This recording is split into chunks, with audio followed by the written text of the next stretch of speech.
Good evening, everyone. This is Pastor Joey, and I welcome you to Redemption Lutheran Church's Readers Theater production of The Importance of Being Earnest by Oscar Wilde. We're so glad you could join us for this evening of trivial comedy for serious people. Redemption Lutheran Church is located at the corner of Bustleton and Ron. We are a church ministry that seeks to do good in our community and care for those in need. If you feel the urge, we do ask that you donate. If you're on Facebook, there should be a donate button right near you. And if you're on YouTube, you can visit www.redemptionphiladelphia.org/donate. We're asking that you donate what you normally might when you go see a community theater production in person, anywhere from $5 to $20 per ticket. Every little bit helps us to continue our ministries, our nursery school, our service projects, our worship opportunities. This is one of my favorite plays. It is an exciting and exhilarating comedy that deals with love and mistaken identities and name changes. I hope you enjoy it as much as we enjoyed bringing it together.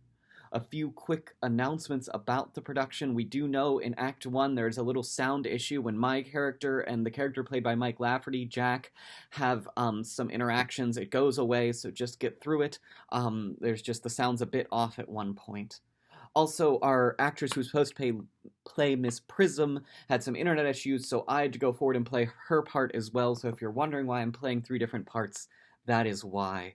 But we are very excited to welcome you. It's going to be such a fun evening of theater. There will be breaks throughout so that you have time to go refill your drink or run to the restroom or something like that.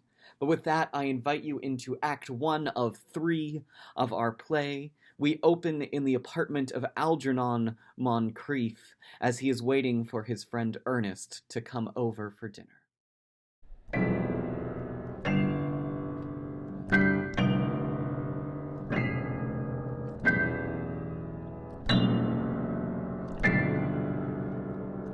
Did you hear what I was playing, Lane? I didn't think it polite to listen, sir. Well, I'm sorry for that, for your sake. I don't play accurately. Anyone can play accurately. But I play with wonderful expression. As far as the piano's concerned, sentiment is my forte. I keep the science for life. Yes, And speaking of the science of life, have you got the cucumber sandwiches cut for Lady Bracknell? Yes, Oh,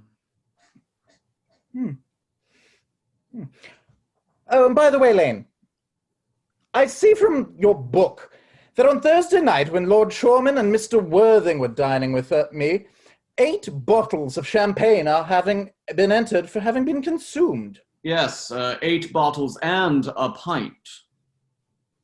Why is it that at a bachelor's establishment, the servants invariably drink the champagne? I ask merely for information. I attribute it to the superior quality of the wine, sir. I have often observed that in married households, the champagne is rarely of a first-rate brand. Good heavens. Is marriage as demoralizing as all that? I believe it is a very pleasant state, sir. I've had very little experience of it myself up to present. I've only been married once, and that was in consequence of a misunderstanding between myself and a young person. I don't know that I'm much interested in your family life, Lane. No, sir, it is not a very interesting subject. I never think of it myself. Very natural, I'm sure. That will do, Lane. Thank you. Thank you, sir. Lane's views on marriage seem somewhat lax. Really, if the lower orders don't set us a good example, what on earth is the use of them? They seem as a class to be absolutely of no moral responsibility. Mr. Ernest Worthing. How are you, my dear Ernest? What brings you up to town? Oh, pleasure, pleasure. What else should one bring anyone anywhere? Eating as usual, I see, Algie. Well, I believe it is customary in good society to take some light refreshment at 5 o'clock. Where have you been since Thursday? In the country. What on earth do you do there? When one is in town, one amuses oneself. When one is in the country, one amuses other people. It is excessively boring. And who are the people you amuse? Oh, neighbours. Got nice neighbours in your parts of Shropshire. Perfectly horrid. Never speak to one of them. How immensely you must amuse them. By the way, Shropshire is your county, is it not? Shropshire? Yes, of course. Hello. Why all these cups? Why cucumber sandwiches? Why such reckless extravagance in one so young? Who's coming to tea? Oh, merely Aunt Augusta and Gwendolen. How perfectly delightful. Yes, that is all very well, but I'm afraid Aunt Augusta won't quite approve of you being here. May I ask why? My dear fellow, the way you flirt with Gwendolen is perfectly disgraceful. It's almost as bad as the way Gwendolen flirts with you.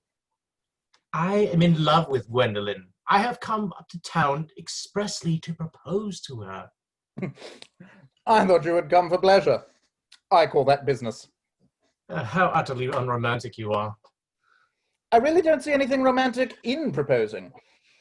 It's very romantic to be in love. But there is nothing romantic about a definite proposal. One may be accepted. One usually is, I believe. Then the excitement's all over. The very essence of romance is the uncertainty. If I ever get married, I'll certainly try to forget that. I have no doubt about that, dear Algy. The divorce court was specially invented for people whose memories are so curiously constituted. Oh, there is no use speculating on that subject.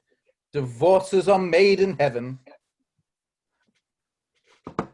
Please don't touch the cucumber sandwiches. They're ordered specially for Aunt Augusta. Well, you had been eating them all the time. That's quite a different manner. She is my aunt. Have some bread and butter. The bread and butter's for Gwendolen. Gwendolen is devoted to bread and butter. Very good bread and butter it is, too. Well, my dear fellow, you needn't eat as if you were going to eat it all. You behave as though you were already married. You are not already married, and I don't think you ever will be. Why on earth do you say that? Well, in the first place, girls never marry the men with they flirt. They don't seem to think it right. Oh, that is nonsense. It isn't. It is a great truth.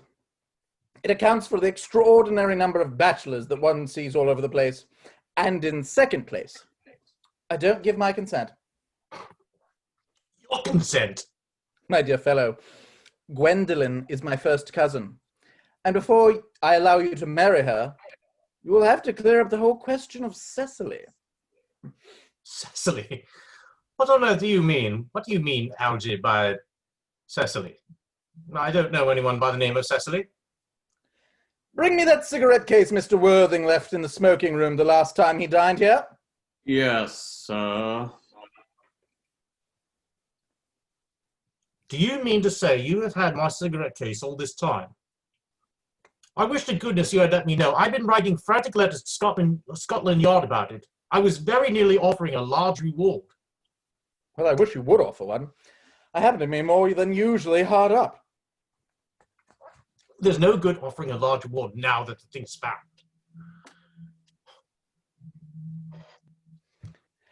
I think that rather mean of you, Ernest, I must say. However, it makes no matter, for now that I look at the inscription, I find that the thing is not yours after all. Of course it's mine. You have seen me with it 100 times, and you've no right whatsoever to read what is written inside. It is a very ungentlemanly thing to read a private cigarette case. Oh, it is absurd to have a hard and fast rule about what one should and shouldn't read. More than half of modern culture depends on what one shouldn't read. I am quite aware of the fact. Don't propose to discuss modern culture. It isn't the sort of thing one should talk of in private. I simply want my cigarette case back. Yes, but this isn't your cigarette case. This cigarette case is a present from someone of the name of Cecily. And you said you don't know anyone of that name. Well, if you want to know, Cecily happens to be my aunt. Your aunt! Yes. Yes, charming lady she is too. Lives in Tunbridge Wells. Just give it back to me, Algy. But why does she call herself Little Cecily if she is your aunt and lives in Tunbridge Wells? From Little Cecily with fondest love. My dear fellow, what on earth is there in that? Some answer tall, some answer not tall. This is a matter that surely an aunt may be allowed to decide for herself. You seem to think that every aunt should be exactly like your aunt. This is absurd. For heaven's sake, just give me back my cigarette case. Yes, but why does your aunt call you her uncle? From Little Cecily with fondest love to her dear Uncle Jack. There is no objection, I admit, to an aunt being a small aunt. But why an aunt, no matter the size she may be, should call her own nephew her uncle, I can't quite make out. Besides, your name isn't Jack at all. It's Ernest. It isn't Ernest, it's Jack. You have always told me it was Ernest. I have introduced you to everyone as Ernest. You answer to the name of Ernest. You look as if your name was Ernest. My God, you're the most earnest-looking person I ever saw in my life. It's perfectly absurd you saying your name isn't Ernest. It's on your cards. Here's one of them. Mr. Ernest Worthing, B4, the Albany. I'll keep it as proof that your name is Ernest if ever you attempt to deny it to me. Or to Gwendolyn, or for anyone else for that matter. Well, my name is Ernest in town and Jack in the country. And the cigarette case was given to me in the country. Yes, but that does not account for the fact that your small Aunt Cecily, who lives in Tunbridge Wells, calls you her dear uncle. Come, old boy. You had better have out with the thing. My dear Algy, you talk exactly if you were a dentist. It is very vulgar to talk like a dentist when one isn't a dentist. It produces a false impression. Well, that is exactly what dentists always do.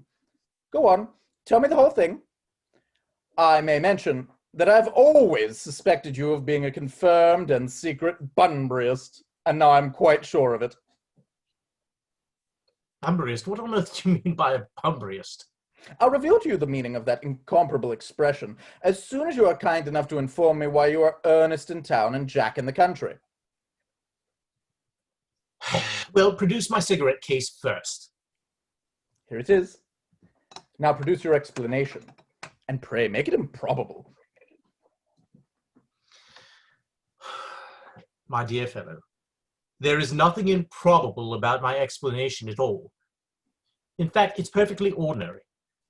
Old Mr. Thomas Cardew, who adopted me when I was a little boy, made me in his will guardian to his granddaughter, Miss Cecily Cardew. Cecily, who addresses me as her uncle from motives of respect you could not possibly appreciate, lives at my place in the country under the charge of her admirable governess, Miss Prism. Where is that place in the country, by the way? That is nothing to you, dear boy. You are not going to be invited. I may tell you candidly that the place is not in Shropshire. I suspected that, my dear fellow. I've Bunburyed all over Shropshire, on 2 separate occasions. Now go on. Why are you Ernest in town and Jack in the country? My dear Algy, I don't know whether you'll be able to understand my real motives. You are hardly serious enough. When one is placed in the position of guardian, one has to adopt a very high moral tone on all subjects. It's one's duty to do so. And as a high moral tone can hardly be said to conduce very much to either one's health or one's happiness, in order to get up to town, I've always pretended to have a younger brother by the name of Earnest, who lives in the Albany and gets into the most dreadful scrapes. That, my dear Algy, is the whole truth, pure and simple. The truth is rarely pure and never simple. Modern life would be very tedious if it were either, and modern literature a complete improbability. Well, that wouldn't be at all a bad thing. Literary criticism is not your forte, my dear fellow. Don't try it. You should leave that to people who haven't been to university. They do it so well in the daily papers. What you really are is a Bunburyist. I was quite right in saying you're a Bunburyist. You are one of the most advanced Bunburyists I know. What on earth do you mean? You have invented a very useful younger brother called Earnest, in order that you may be able to come up to town as often as you like. I have invented an invaluable permanent invalid called Bunbury, in order that I might go down to the country whenever I choose. Bunbury is perfectly invaluable. If it wasn't for Bunbury's extraordinary bad health, for instance, I wouldn't be able to dine with you at Willis's tonight, for I've really been engaged to Aunt Augusta for more than a week. I haven't asked you to dine with me anywhere tonight. I know. You're absurdly careless about sending out invitations. It's very foolish of you. Nothing annoys people more than not receiving invitations.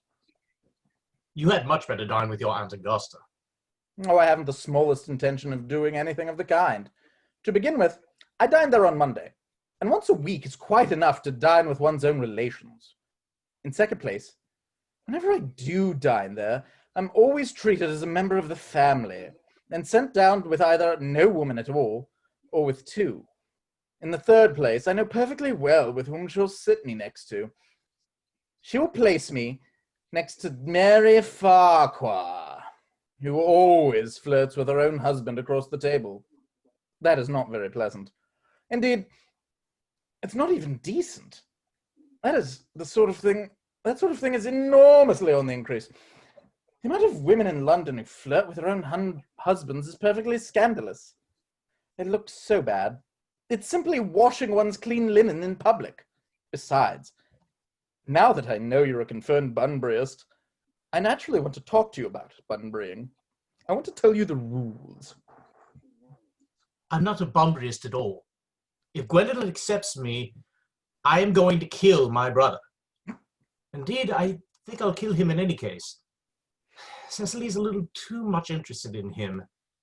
It is rather a bore, so I am going to get rid of Ernest. And I strongly advise you to do the same with your invalid friend who has the absurd name. Nothing will induce me to part with Bunbury. And if you ever get married, which seems to me extremely problematic, you'll be very glad to know Bunbury. A man who marries without knowing Bunbury has a very tedious time of it. This is nonsense. If I marry a charming girl like Gwendolen, and she is the only girl I ever saw in my life that I would marry, I certainly want to know Bunbury. Then your wife will. You don't seem to realize that in marriage, 3 is company, and 2 is none. That, my dear friend, is the theory that the corrupt French drama has been propounding for the last 50 years. Yes, and the happy English home has proved in half the time. For heaven's sakes, don't try to be cynical. It's perfectly easy to be cynical. My dear fellow, it isn't easy to be anything nowadays. There's such a lot of beastly competition about. Ugh, that must be Aunt Augusta. Only relatives and creditors ever ring in that Wagnerian manner. Now, if I get her out of the way for 10 minutes so that you can have an opportunity for proposing to Gwendolen, may I dine with you tonight at Willis's? I suppose so, if you want to. Yes, but you must be serious about it. I hate people who are never serious about meals. It's so shallow of them. Lady Bracknell and Miss Fairfax. Good afternoon, dear Algernon. I hope you are behaving well. Oh, I'm feeling very well, Aunt Augusta. Well, that's not quite the same thing, is it? In fact, the two things rarely go together. Ah, dear me, you are smart. Always smart, aren't I, Mr. Worthing? You're quite perfect, Miss Fairfax. Oh, I hope I am not that. It would leave no room for developments, and I intend to develop in many directions. I'm sorry if we're a little late, Algernon, but I was obliged to call on dear Lady Harbury. I hadn't been there since her poor husband's death. I've never seen a woman so altered. She appears quite 20 years younger. And now I'll have a cup of tea and one of those nice cucumber sandwiches you promised me. Certainly, Aunt Augusta. Won't you come and sit here next to me, Gwendolyn?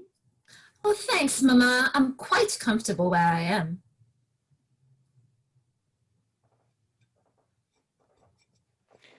Good heavens, Lane! Why are there no cucumber sandwiches? I ordered them specially. There were no cucumbers in the market this morning, sir. I went down. Twice. No cucumbers? No, sir. Not even for ready money.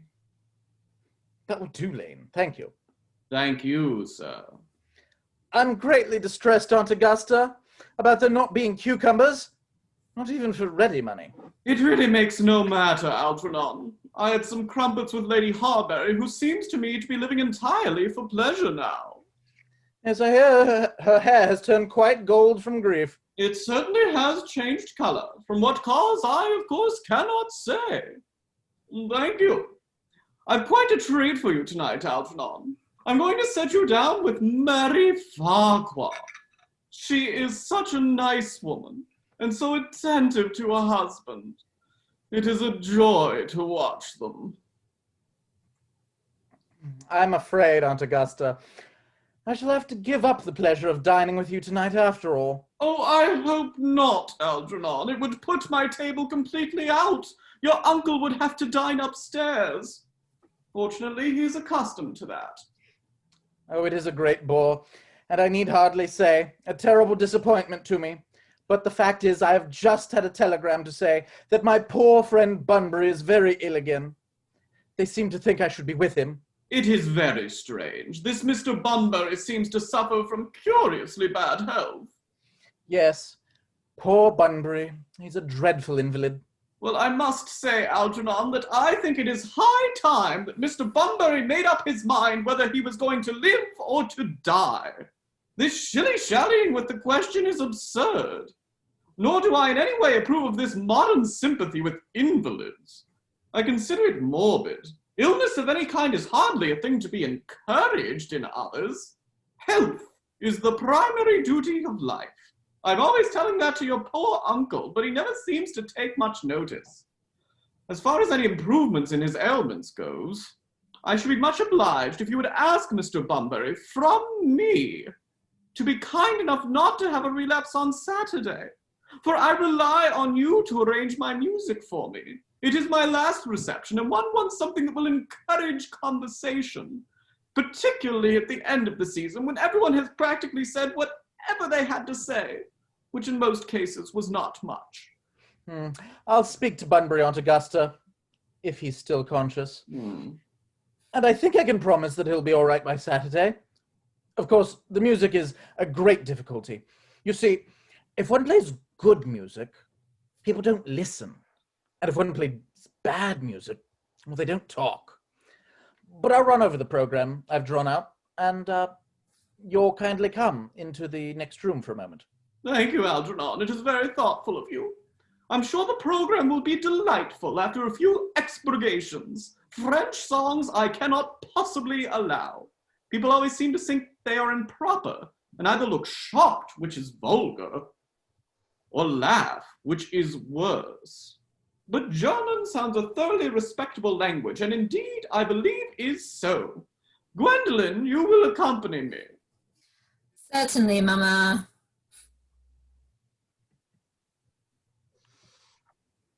Charming day it has been, Miss Fairfax. Oh, pray, don't talk to me about the weather, Mr. Worthing. Whenever people talk to me about the weather, I always feel quite certain that they mean something else. And that makes me so nervous. I do mean something else. I thought so. In fact, I am never wrong. And I would like to be allowed to take advantage of Lady Bracknell's temporary absence.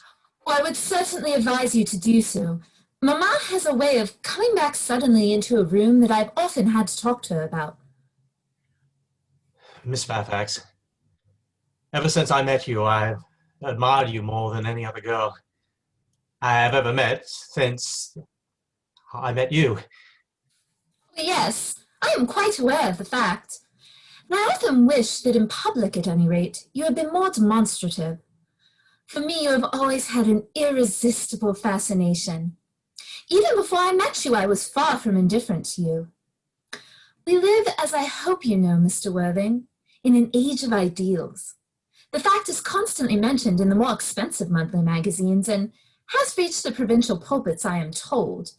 And my ideal has always been to marry someone of the name Earnest. There's something in that name that inspires absolute confidence. The moment Algernon first mentioned to me that he had a friend called Earnest, I knew I was destined to love you. You really love me, Gwendolyn. Passionately. Darling, you don't know how happy you've made me. Oh, my own Ernest. But you don't really mean to say that you couldn't love me if my name wasn't Ernest? But your name is Ernest. Yes, I know it is, but supposing it was something else, do you mean to say that you couldn't love me then? Oh, that is clearly a metaphysical speculation, and like most metaphysical speculations, has very little reference at all to the actual facts of real life as we know them. Well, personally, darling, to speak quite candidly, I don't much care about the name of Ernest. I don't think the name suits me at all. No, it suits you perfectly. It's a divine name. It has a music of its own. It produces vibrations. Well, really, Gwendolyn, I must say I think there are lots of other much nicer names. I think Jack, for instance, is a charming name. Jack? No, there's very little music in the name of Jack, if any at all, indeed. It does not thrill. It produces absolutely no vibrations. Now, I have known several Jacks, and they all, without exception, were more than usually plain. Besides, Jack is a notorious domesticity for John, and I pity any woman who's married to a man named John. She would probably never be allowed to know the entrancing pleasure of a single moment's solitude. No, the only really safe name is Ernest. Gwendolyn, I must get christened at once. I mean, we must get married at once. There's no time to be lost. Married, Mr. Worthing? Well, surely, you know that I love you, and you led me to believe, Miss Fairfax, that you were not absolutely indifferent to me. Oh, I adore you. But you haven't proposed to me yet. Nothing has been said at all about marriage. The subject has not even been touched upon. Well, may I propose to you now?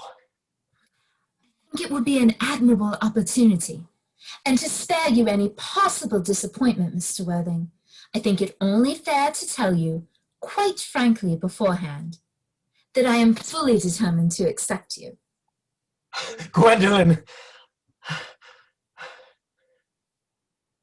Yes, Mr. Worthing? What have you got to say to me?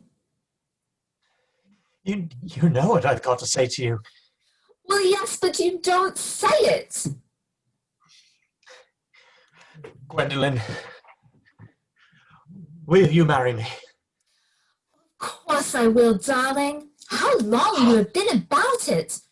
I'm afraid you've had very little experience in how to propose. My own one, I've never loved anyone in the world but you. Oh, yes, but men often propose for practice. I know my brother Gerald does. All my girlfriends tell me so. Oh, what wonderfully blue eyes you have, Ernest. They are quite blue.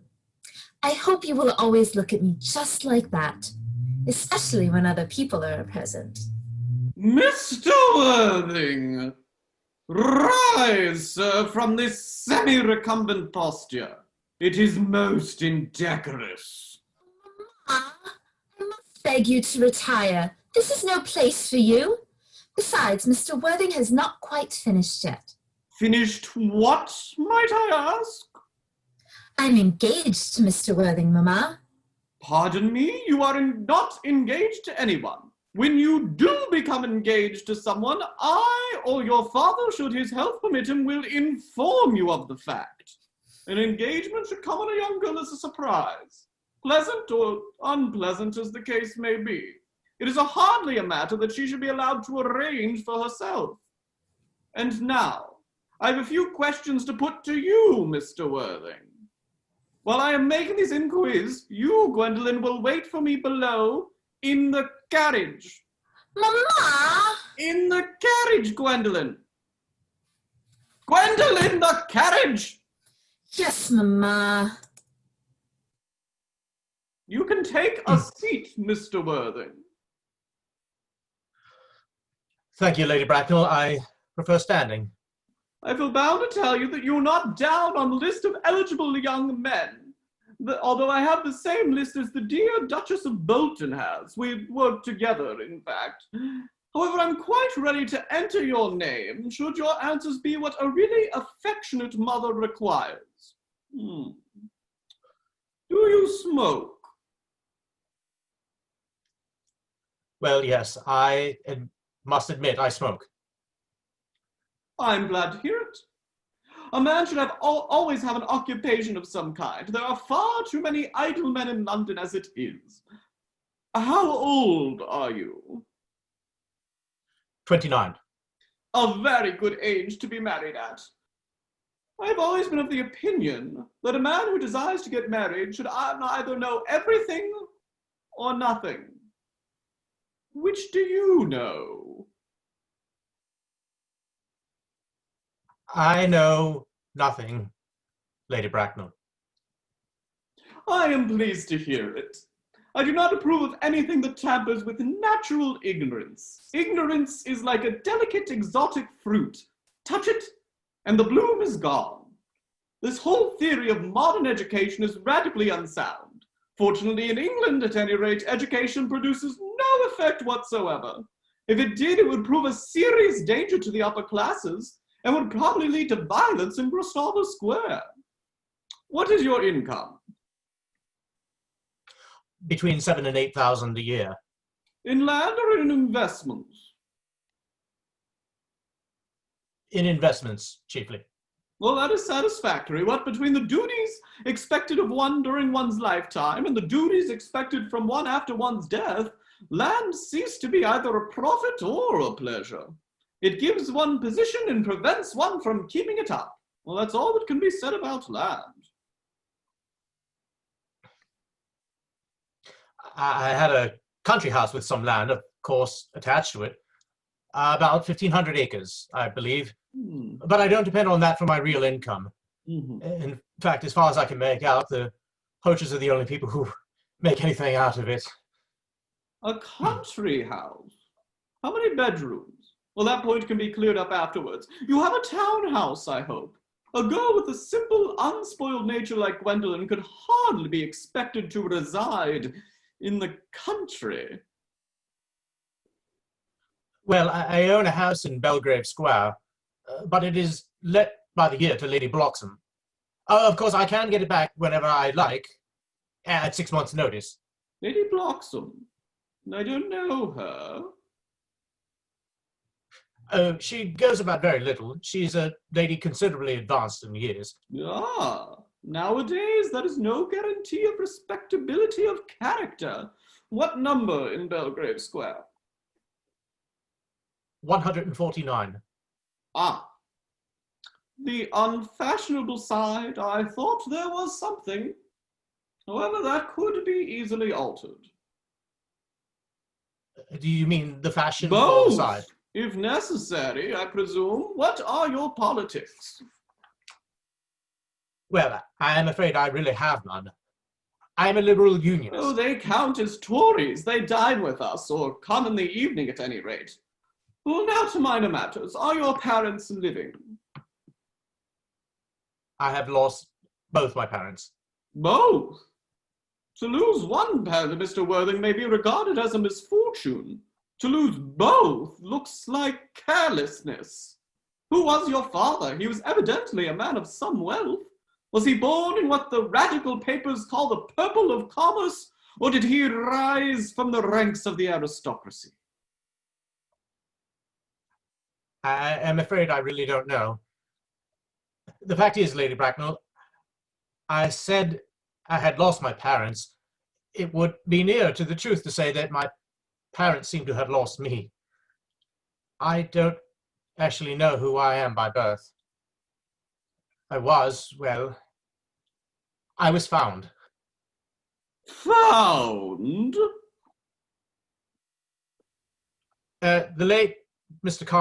Thomas Cardew, an old gentleman of very charitable and kindly disposition, found me and gave me the name of Worthing because he happened to have a first-class ticket for Worthing in his pocket at the time. Worthing is a place in Sussex.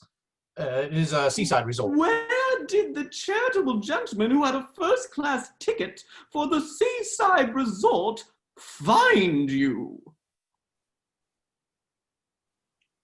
In a handbag. A handbag? Yes, Lady Bracknell. I was in a handbag. A somewhat large black leather handbag with handles to it. An ordinary handbag, in fact. What locality did this Mr. James or Thomas Cardew come across this ordinary handbag?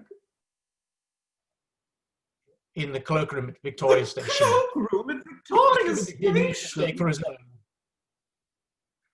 Yes, The the Brighton line line. is immaterial. Mr. Worthing, I confess I feel somewhat bewildered by what you have just told me. To be born, or at any rate bred, in a handbag, whether it had handles or not, seems to me to display a contempt for the ordinary decencies of family life that remind one of the worst excesses of the French Revolution. And I presume you know what that unfortunate movement led to.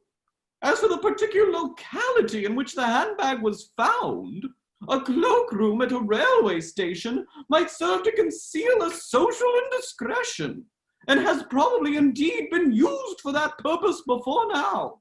But it could hardly be recognized as an assured basis for a recognized position in good society.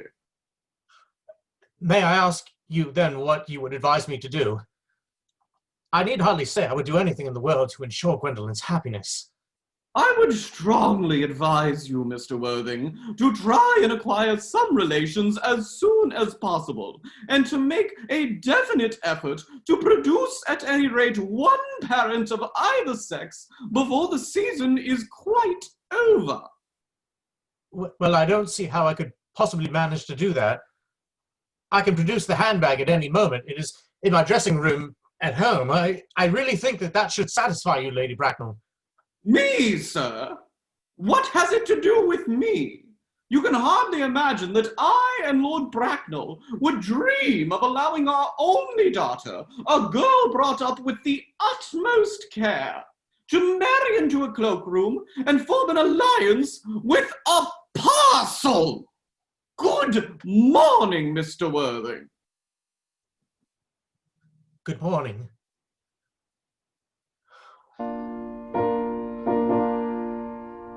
For goodness sakes, don't play that ghastly tune, Algy. How idiotic are you? Didn't go off all right, old boy? You don't mean to say Gwendolyn refused you? I know it is a way she has. She's always refusing people. I think it is most ill-natured of her. Oh, Gwendolyn is right as a trivet. As far as she is concerned, we are engaged. Her mother is a perfectly unbearable. Never met such a gorgon. I don't really know what a gorgon is like, but I am quite sure that Lady Bracknell is one. In any case, she is a monster, without being a myth, which is rather unfair. I beg your pardon, Algy. I suppose I shouldn't talk about your own aunt in that way before you. My dear boy, I love hearing my relations abused. It's the only thing that makes me put up with them at all. Relations are simply a tedious pack of people who haven't got the remotest knowledge of how to live, or the smallest instinct of when to die. It's nonsense. It isn't. Well, I won't argue about the matter. You always want to argue about things. That is exactly what things were originally made for. Upon my word, if I thought that, I'd shoot myself. You don't think there is any chance of Gwendolyn becoming like her mother in about a 150 years, do you, Algie? All women become like their mothers. That is their tragedy. No man does. That's his. Is that clever? Oh, it is perfectly phrased and quite as true as any observation in civilized life should be. I'm sick to death of cleverness. Everyone is clever nowadays. You can't go anywhere without meeting clever people. The thing that has become an absolute public nuisance. I wish to goodness we had a few fools left. We have. I should extremely like to meet them. What do they talk about? The fools? Oh, about the clever people, of course. What fools. By the way, did you tell Gwendolyn the truth about your being Ernest in town and Jack in the country? My dear fellow, the truth isn't quite the sort of thing one tells to a nice, sweet, refined girl. What extraordinary ideas you have about the way to behave to a woman. The only way to behave to a woman is to make love to her if she is pretty, and to someone else if she is not. That is nonsense. What about your brother? What about the profligate Ernest? Before the end of the week, I shall have got rid of him. I'll say he died in Paris of apoplexy. Lots of people die of apoplexy quite suddenly, don't they? Yes, but it's hereditary, dear fellow. It's the sort of thing that runs in families. You had better say a severe chill. You're sure a severe chill isn't hereditary or anything of that kind? Of course it isn't. Very well, then. My poor brother Ernest is carried off suddenly in Paris by a severe chill. That gets rid of him. But I thought you said that Miss Cardew was a little too interested in your poor brother Ernest. Won't she feel his loss a good deal? Oh, that is all right. Cicely is not a silly romantic girl, I'm glad to say. She has got capital appetite, goes for long walks, and pays no attention at all to her lessons. Oh, I would rather like to meet Cecily. I will take very good care you never do. She's excessively pretty, and she's only just 18. Have you told Gwendolyn yet that you have an excessively pretty ward who's only just 18? Oh, one doesn't blurt these things out to people. Cecily and Gwendolyn are perfectly certain to be extremely great friends. I'll bet you anything that like half an hour after they have met, they will be calling each other sister. Women only do that when they've called each other a lot of other things first. Now, my dear boy, if we want to get a good table at Willis's, we really must go and dress. Do you know it is nearly 7? Oh, it's always nearly 7. Well, I'm hungry. I never knew you when you weren't. What shall we do after dinner? Go to the theatre? Oh no, I loathe listening. Well, let us go to the club. Oh no, I hate talking. Well, we might have a trot around the Empire at 10. No, I can't bear looking at things. It is so silly. Well, what shall we do? Nothing. Oh, it is awfully hard work doing nothing. However, I don't mind work when there is no definite object of any kind. Miss Fairfax. Oh, Gwendolyn, upon my word. Algie, kindly turn your back. I have something very particular to say to Mr. Worthing. Really, Gwendolyn, I don't think I can allow this at all. Oh, Algie, you always adopt a strictly immoral attitude towards life. You are not quite old enough to do that. My own darling. Oh, Ernest, we may never be married. From the expression on Mamma's face, I fear we never shall. Few parents nowadays pay any regard to what their children say to them. The old-fashioned respect for the young is fast dying out. Whatever influence I ever had over Mamma, I lost at the age of 3. But although she may prevent us from becoming man and wife, and I may marry someone else, and marry often, nothing that she can possibly do can alter my eternal devotion to you. Dear Gwendolyn. The story of your romantic origin, as related to me by Mamma with unpleasing comments, has naturally stirred the deeper fibers of my nature. And your Christian name has an irresistible fascination. The simplicity of your character makes you exquisitely incomprehensible to me. Your town address at the Albany I have, but what is your address in the country? The Manor House, Woolton, Hertfordshire. There is a good postal service, I suppose. It may be necessary to do something desperate, and that, of course, will require serious consideration. I will communicate with you daily. My own one. How long do you remain in town? Till Monday. Good. Algie, you may turn round now. Thanks, I've turned round already. You may also ring the bell. You will let me see to your carriage, my own darling? Certainly. I will see Miss Fairfax out. Yes, A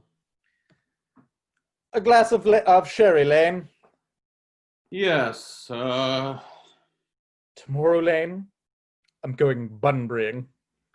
yes, I shall probably not be back till Monday.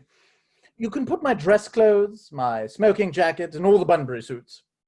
yes, sir. I hope tomorrow will be a really fine day, Lane. It never is, sir. Lane, you're a perfect pessimist. I do my best to give satisfaction, sir.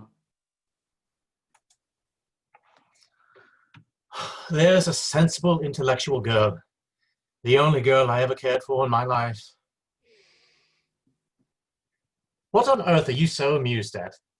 Oh, I'm a little anxious about poor Bunbury is all. If you don't take care, your poor friend Bunbury will get you into a serious scrape someday. I love scrapes. They're the only things that are never serious. Oh, that's nonsense. Algie, you never talk anything but nonsense. Nobody ever does.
Welcome back. We're so glad you're here to join us for Act 2 of The Importance of Being Earnest. We have moved from Algie's apartment and are now at Jack's place in the country, where Cecily and Miss Prism are just sitting down for their lessons. Cecily, Cecily! Surely such a utilitarian occupation as the watering of flowers is rather Moulton's duty than yours, especially at a moment when intellectual pleasures await you. Your German grammar is on the table. Pray open it to page 15. We will repeat yesterday's lesson. But I don't like German. It isn't at all a becoming language, and I know perfectly well that I look quite plain after my German lesson. Child, you know how anxious your guardian is that you should improve yourself in every way. He laid particular stress on your German as he was leaving for town just yesterday. Indeed, he always lays stress on your German when he's leaving for town. Dear Uncle Jack is so very serious. Sometimes he is so serious that I think he cannot be well. Your guardian enjoys the best of health, and his gravity of demeanor is especially commended in one so comparatively young as he is. I know no one with a higher sense of duty and responsibility. I suppose that is why he often looks a little bored when we three are together. Cecily, I am surprised at you. Mr. Worthing has many troubles in his life.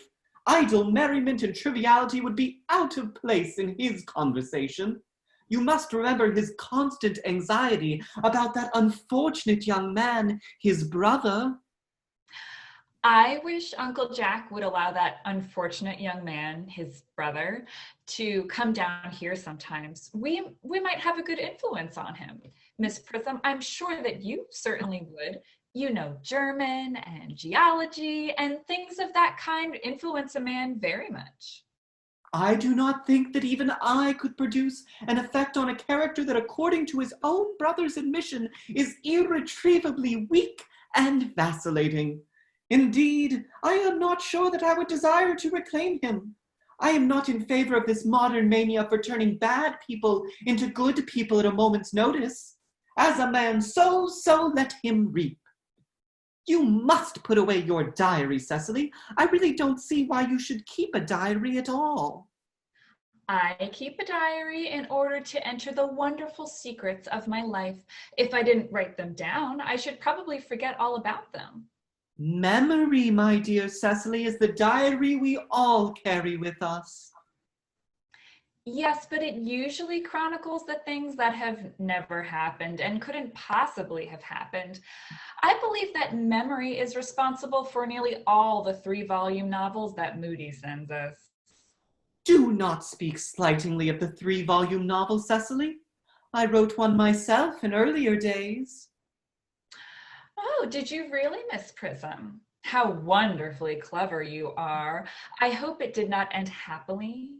I don't like novels that end happily. They depress me so much. The good ended happily and the bad unhappily. That is what fiction means. I suppose so, but it seems very unfair. And was your novel ever published? Alas, no. The manuscript unfortunately was abandoned. I use the word in the sense of lost or mislaid. But to your work, child. These speculations are profitless. But I see dear Dr. Chasuble coming up through the garden. Oh, Dr. Chasuble, this is indeed a pleasure. And how are we this morning? Miss Prism, you are, I trust, well? Miss Prism has just been complaining of a slight headache. I think it would do her so much good to have a short stroll with you in the park, Dr. Chasuble. Cecily, I have not mentioned anything about a headache. Oh no, dear Miss Prism, I know that, but I felt instinctively that you had a headache. Indeed, I was thinking about that and not about my German lesson when the rector came in. I hope, Cecily, you are not inattentive. Oh, I am afraid I am. This is strange. Were I fortunate enough to be Miss Prism's pupil, I would hang upon her lips. I spoke metaphorically. My metaphor was drawn from bees. Mr. Worthing, I suppose he has not returned from town yet. We do not expect him till Monday afternoon. Ah, yes. He usually likes to spend his Sunday in London. He is not one of those whose sole aim is enjoyment, as, by all accounts, that unfortunate young man, his brother, seems to be. But I must not disturb Egeria and her pupil any longer. Egeria? My name is Letitia, Doctor. A classic allusion merely, drawn from the pagan authors. I shall see you both, no doubt, at evensong. I think, dear Doctor, I will have a stroll with you. I find I have a headache after all, and a walk might do it good. With pleasure, Miss Prism, with pleasure. We might go as far as the schools and back. Oh, that would be delightful. Cecily, you will read your political economy in my absence. The chapter on the fall of the rupee you may omit. It is somewhat too sensational. Even these metallic problems have their melodramatic side. Horrid political economy, horrid geography, horrid German. Mr. Ernest Worthing has just driven over from the station. He has brought his luggage with him. Mr. Ernest Worthing, B for the Albany, Uncle Jack's brother. Did you tell him Mr. Worthing was in town? Yes, miss. He seemed very much disappointed. I mentioned that you and Miss Prism were in the garden. He said he was anxious to speak to you privately for a moment. Ask Mr. Ernest Worthing to come here. I suppose you had better talk to the housekeeper about a room for him. Yes, miss. I have never met any really wicked person before. I feel rather frightened. I am so afraid he'll look just like everyone else. You are my dear little cousin Cecily, I'm sure. You are under some strange mistake. I am not little. In fact, I am more than usually tall for my age. But I am your cousin Cecily. You, I see from your card, are Uncle Jack's brother, my cousin Ernest, my wicked cousin Ernest. Oh, I'm not really wicked at all, cousin Cecily. You mustn't think I'm wicked.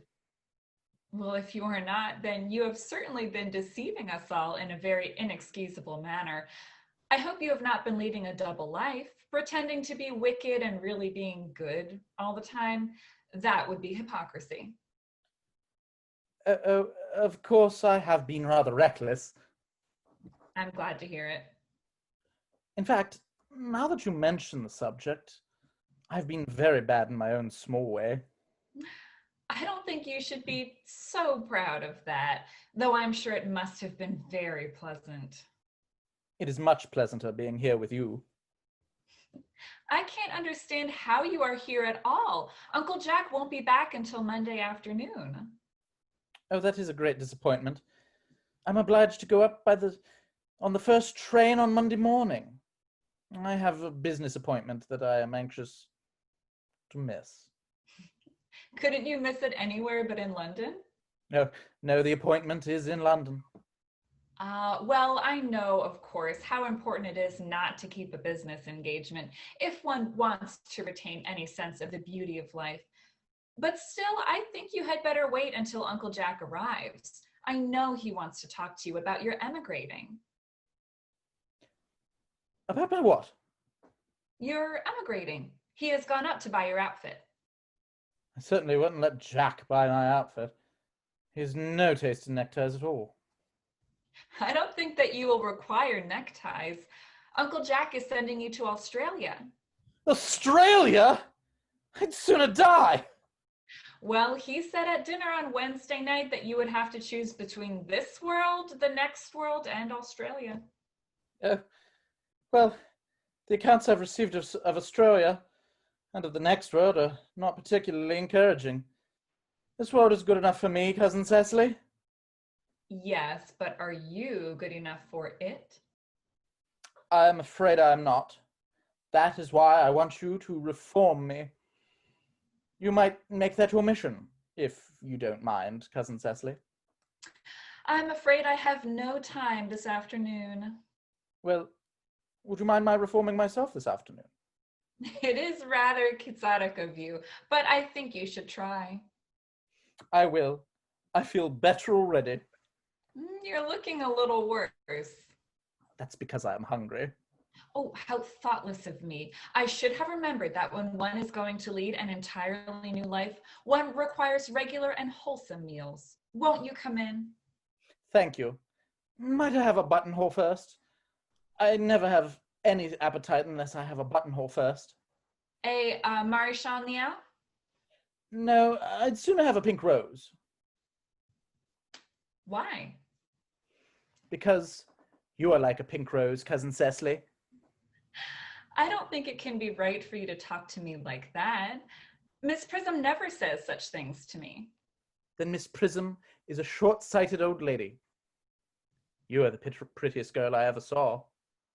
Miss Prism says that all good looks are a snare. They are a snare that every sensible man would like to be caught in. Oh, I don't think I would care to catch a sensible man. I shouldn't know what to talk to him about.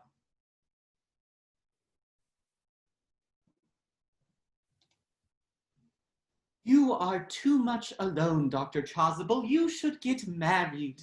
A misanthrope I can understand. A womanthrope, never. Oh, believe me, I do not deserve so neodualistic a phrase.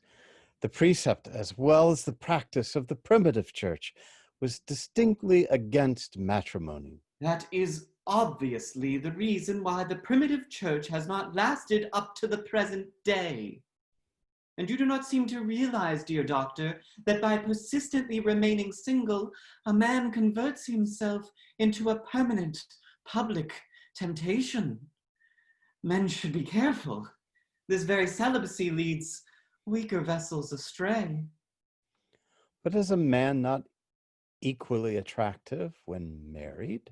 No married man is ever attractive except to his wife. And often I've been told, not even to her. Well, that depends on the intellectual sympathies of the woman. Maturity can always be depended on. Ripeness can be trusted. Young women are green. I spoke horticulturally. My metaphor was drawn from fruits. But where is Cecily? Perhaps she followed us to the schools. Mr. Worthing! Mr. Worthing? Well, this is indeed a surprise. We did not look for you till Monday afternoon. I have returned sooner than I expected. Dr. Chasuble, I hope you are well. Dear Mr. Worthing, I trust this garb of woe does not betoken some terrible calamity. My brother. More shameful debts and extravagances? Still leading his life of pleasure? Dead. Your brother Ernest, dead? Quite dead. Well, what a lesson for him. I trust he will profit by it. Mr. Worthing, I offer you my sincere condolence. You have at least the consolation of knowing that you were always the most generous and forgiving of brothers. Poor Ernest. He had many faults, but it is a sad, sad blow. Very sad indeed. Were you with him at the end? No, he died abroad. Paris, in fact. I had a telegram last night from the manager of the Grand Hotel. Was the cause of death mentioned? A severe chill, it seems. As a man sows, so shall he reap. Charity, Miss Prism, charity. None of us are perfect. I myself am peculiarly susceptible to drafts. Will the interment take place here? No, he seemed to express a desire to be buried in Paris.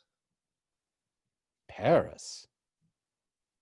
I fear that hardly points to any very serious state of mind, at least. You would no doubt wish me to make some slight allusion to the tragic domestic affliction next Sunday. My sermon on the meaning of the manna and the wilderness can be adapted to almost any occasion, joyful or, as in the present case, distressing. I have preached it at harvest celebrations, christenings, confirmations, on days of humiliation, and festal days. The last time I delivered it was in the cathedral as a charity sermon on behalf of the Society for the Prevention of Discontent among the Upper Orders. The bishop, who was present, was much struck by some of the analogies I drew. That reminds me. You mentioned christenings, I think, Dr. Chasuble. I suppose you know how to christen all right? I mean, of course, you are continually christening, aren't you? Oh, it is, I regret to say, one of the rector's more constant duties in this parish.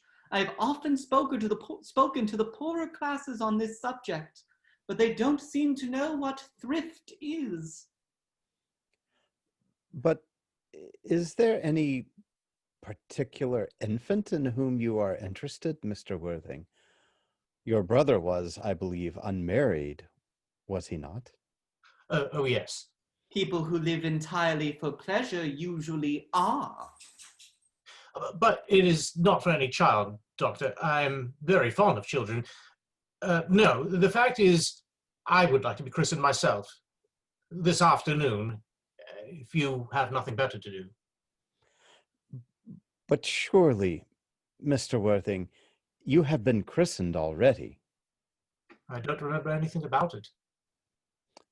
Yes, but do you have any grave doubts on the subject? I certainly intend to have.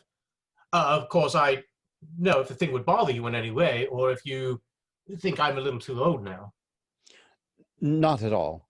The sprinkling and indeed the immersion of adults is a perfectly canonical practice. Immersion? You need have no apprehensions. Sprinkling is all that is necessary, or indeed, I think, advisable. Our weather is so changeable. At what hour would you wish the ceremony performed? Oh, I might trot around about 5, if that would suit you. Oh, perfectly, perfectly. In fact, I have two similar ceremonies to perform at that time, a case of twins that occurred recently in one of the outlying cottages on your own estate. Poor Jenkins, the carter, a most hard-working man. Oh, I don't see much fun in being christened along with other babies. It would be childish. Would 5:30 do? Admirably, admirably. And now, dear Mr. Worthing, I would not intrude any longer into a house of sorrow. I would merely beg you not to be too much bowed down by grief. What seems to us bitter trials are often blessings in disguise. Well, this seems to me to be a blessing of an extremely obvious kind. Uncle Jack! Oh, I am pleased to see you back, but what horrid clothes you have got on. Do go and change them. Cecily! My child, my child. What is the matter, Uncle Jack? Do look happy. You look as if you had a toothache. And I have got such a surprise for you. Who do you think is in the dining room? Your brother! Who? Your brother, Ernest. He arrived about half an hour ago. What nonsense. I haven't got a brother. Oh, don't say that. However badly he may have behaved to you in the past, he is still your brother. You shouldn't be so heartless as to disown him. I'll tell him to come out, and you will shake hands with him, won't you, Uncle Jack? Oh, these are joyful tidings. After we had all been resigned to his loss, his sudden return seems to me peculiarly distressing. My brother is in the dining room. I don't know what it all means. I think it is perfectly absurd. Good heavens. Brother John, I've come down from town to tell you that I'm very sorry for all the trouble I've given you, and that I intend to lead a better life in the future. Uncle Jack, you are not going to refuse your own brother's hand. Nothing will induce me to take his hand. I think his coming down here disgraceful. He knows perfectly well why. Uncle Jack, do be nice. There is some good in everyone. Ernest has just been telling me about his poor invalid friend, Mr. Bunbury, whom he goes to visit so often. And surely there must be good in one who is kind to an invalid and leaves the pleasures of London to sit by a bed of pain. Oh, he has been talking about Bunbury, has he? Yes, he has told me all about poor Mr. Bunbury and his terrible state of health. Bunbury. Well, I won't have him talk to you about Bunbury or anything else. It is enough to drive one perfectly frantic. Of course, I admit that the faults were all on my side, but I must say that I think that Brother John's coldness to me is peculiarly painful. I expected a more enthusiastic welcome, especially considering it is the first time I have come here. Uncle Jack, if you don't shake hands with Ernest, I will never forgive you. Never forgive me. Never, never, never. But this is the last time I shall ever do it. It's pleasant, is it not, to see so perfect a reconciliation. I think we might leave the two brothers together. Thessaly, you will come with us. Certainly, Miss Prism. My little task of reconciliation is over. You have done a beautiful action today, dear child. We must not be premature in our judgments. I feel very happy. You young scoundrel, Algy. You must get out of this place as soon as possible. I won't allow any bumbering here. I have put Mr. Earnest's things in the room next to yours, sir. I suppose that's all right? What? Mr. Earnest's luggage, sir. I've unpacked it and put it in the room next to your own. His luggage? Yes, sir. 3 portmanteaus, a dressing case, 2 hat boxes, and a large luncheon basket. I'm afraid I can't stay more than a week this time. Merriman, order the dog cart at once. Mr. Earnest has been suddenly called back to town. Yes, sir. What a fearful liar you are, Jack. I've not been called back to town at all. Yes, you have. I haven't had anyone call me. Your duty as a gentleman calls you back. My duty as a gentleman has never interfered with my pleasures in the smallest degree. I can quite understand that. Well, Cecily is a darling. You are not to talk of Miss Cardew like that. I don't like it. Well, I don't like your clothes. You look perfectly ridiculous in them. Why on earth don't you go up and change?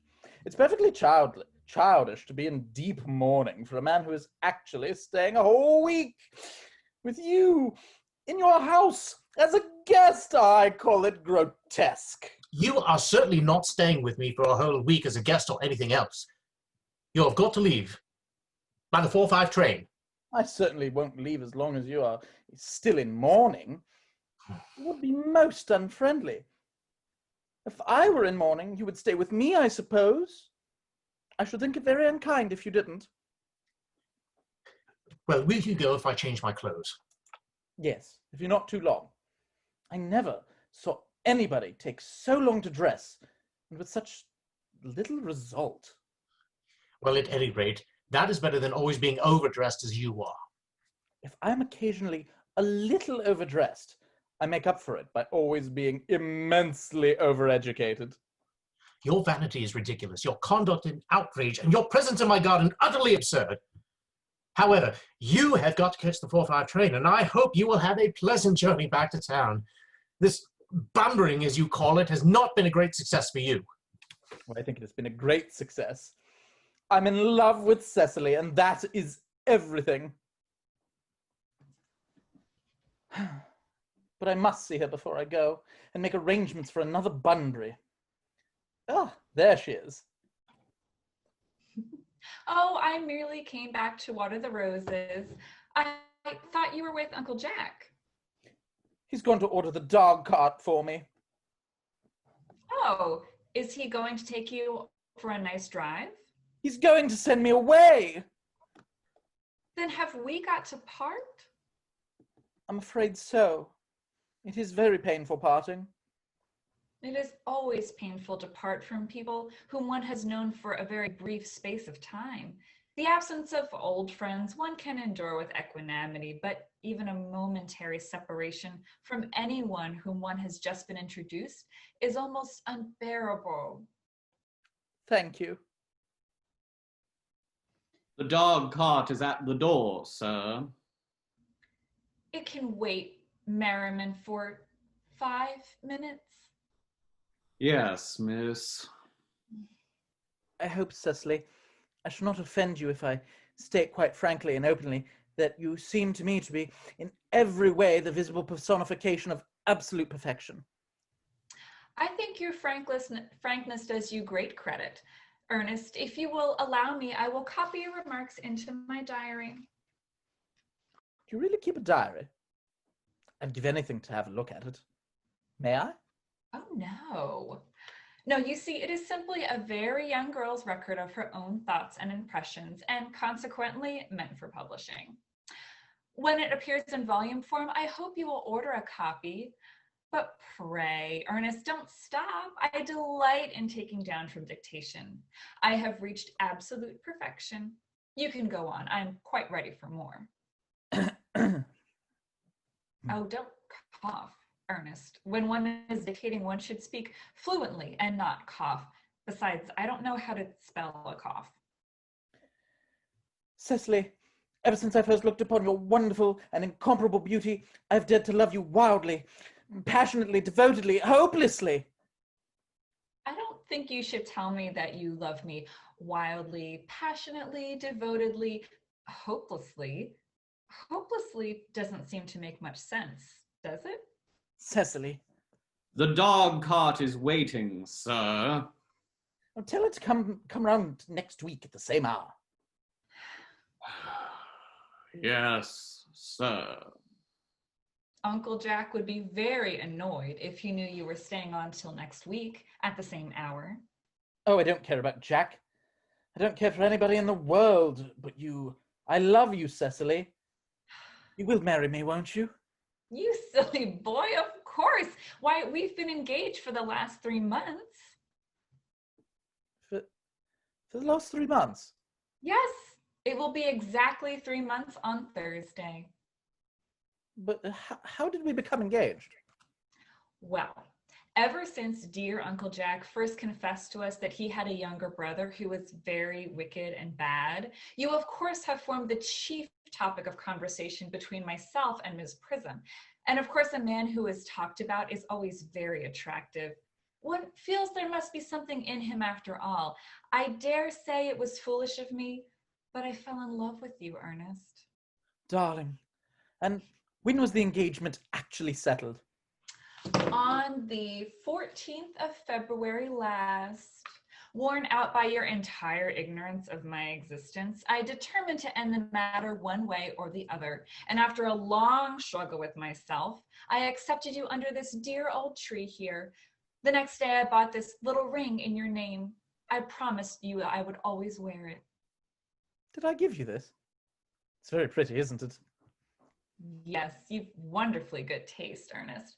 It's the excuse I've always given for your leading such a bad life. And this is the box in which I keep all your dear letters. My letters. But, own sweet Cecily, I've never written you any letters. You need hardly remind me of that, Ernest. I remember only too well how I was forced to write your letters for you. I wrote 3 times a week and sometimes oftener. Oh, do let me read them, Cecily. Oh, no, I couldn't possibly. They would make you far too conceited. The three you wrote me after I had broken off the engagement are so beautiful and so badly spelled that even now I can hardly read them without crying a little. But was our engagement ever broken off? Of course it was, on the 22nd of last May. You can see the entry if you like. Today, I broke off my engagement with Ernest. I feel it is better to do so. The weather still continues charming. But why on earth did you break it off? What had I done? I'd done nothing at all. Cecily, I am very much hurt indeed to hear you broke it off, particularly when the weather was so charming. Well, it would hardly have been a really serious engagement if it hadn't been broken off at least once, but I forgave you before the week was out.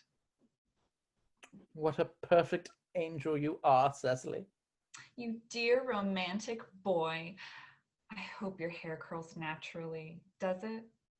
Oh, yes, darling, with a little help from others. I'm so glad. You'll never break off our engagement again, Cecily. I don't think I could break it off now that I've actually met you. Besides, of course, there is the question of your name. Yes, of course. Now, you must not laugh at me, darling, but it had always been a girlish dream of mine to love someone whose name was Earnest. There is something in that name that seems to inspire absolute confidence. I pity any poor woman married to a man who is not called Ernest. But, my dear child, do you mean to say you could not love me if I had some other name? But what name? Oh, any other name you like. Algernon, for instance. But I don't like the name of Algernon. Well, my own dear, sweet, loving little darling, I really can't see why you should object to the name of Algernon. It's not at all a bad name. In fact, it's rather an aristocratic name. Half the chaps who get into bankruptcy court are called Algernon. But seriously, Cecily, if my name was Algie, couldn't you love me? I might respect you, Ernest. I might admire your character, but I fear that I should not be able to give you my undivided attention. Cecily, your rector here is, I suppose, thoroughly experienced in the practices and rites of all the ceremonies of the church? Oh, yes. Dr. Chasuble is a most learned man. He has never written a single book, so you can imagine how much he knows. I must see him at once on a most important christening. I mean, on a most important business. Oh. I shan't be away more than half an hour. Considering that we have been engaged since February the 14th and that I only just met you today for the first time, I think it is rather hard that you should leave me for so long a period as a half an hour. Couldn't you make it 20 minutes?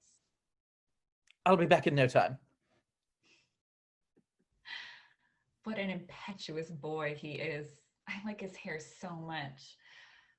I must enter his proposal in my diary.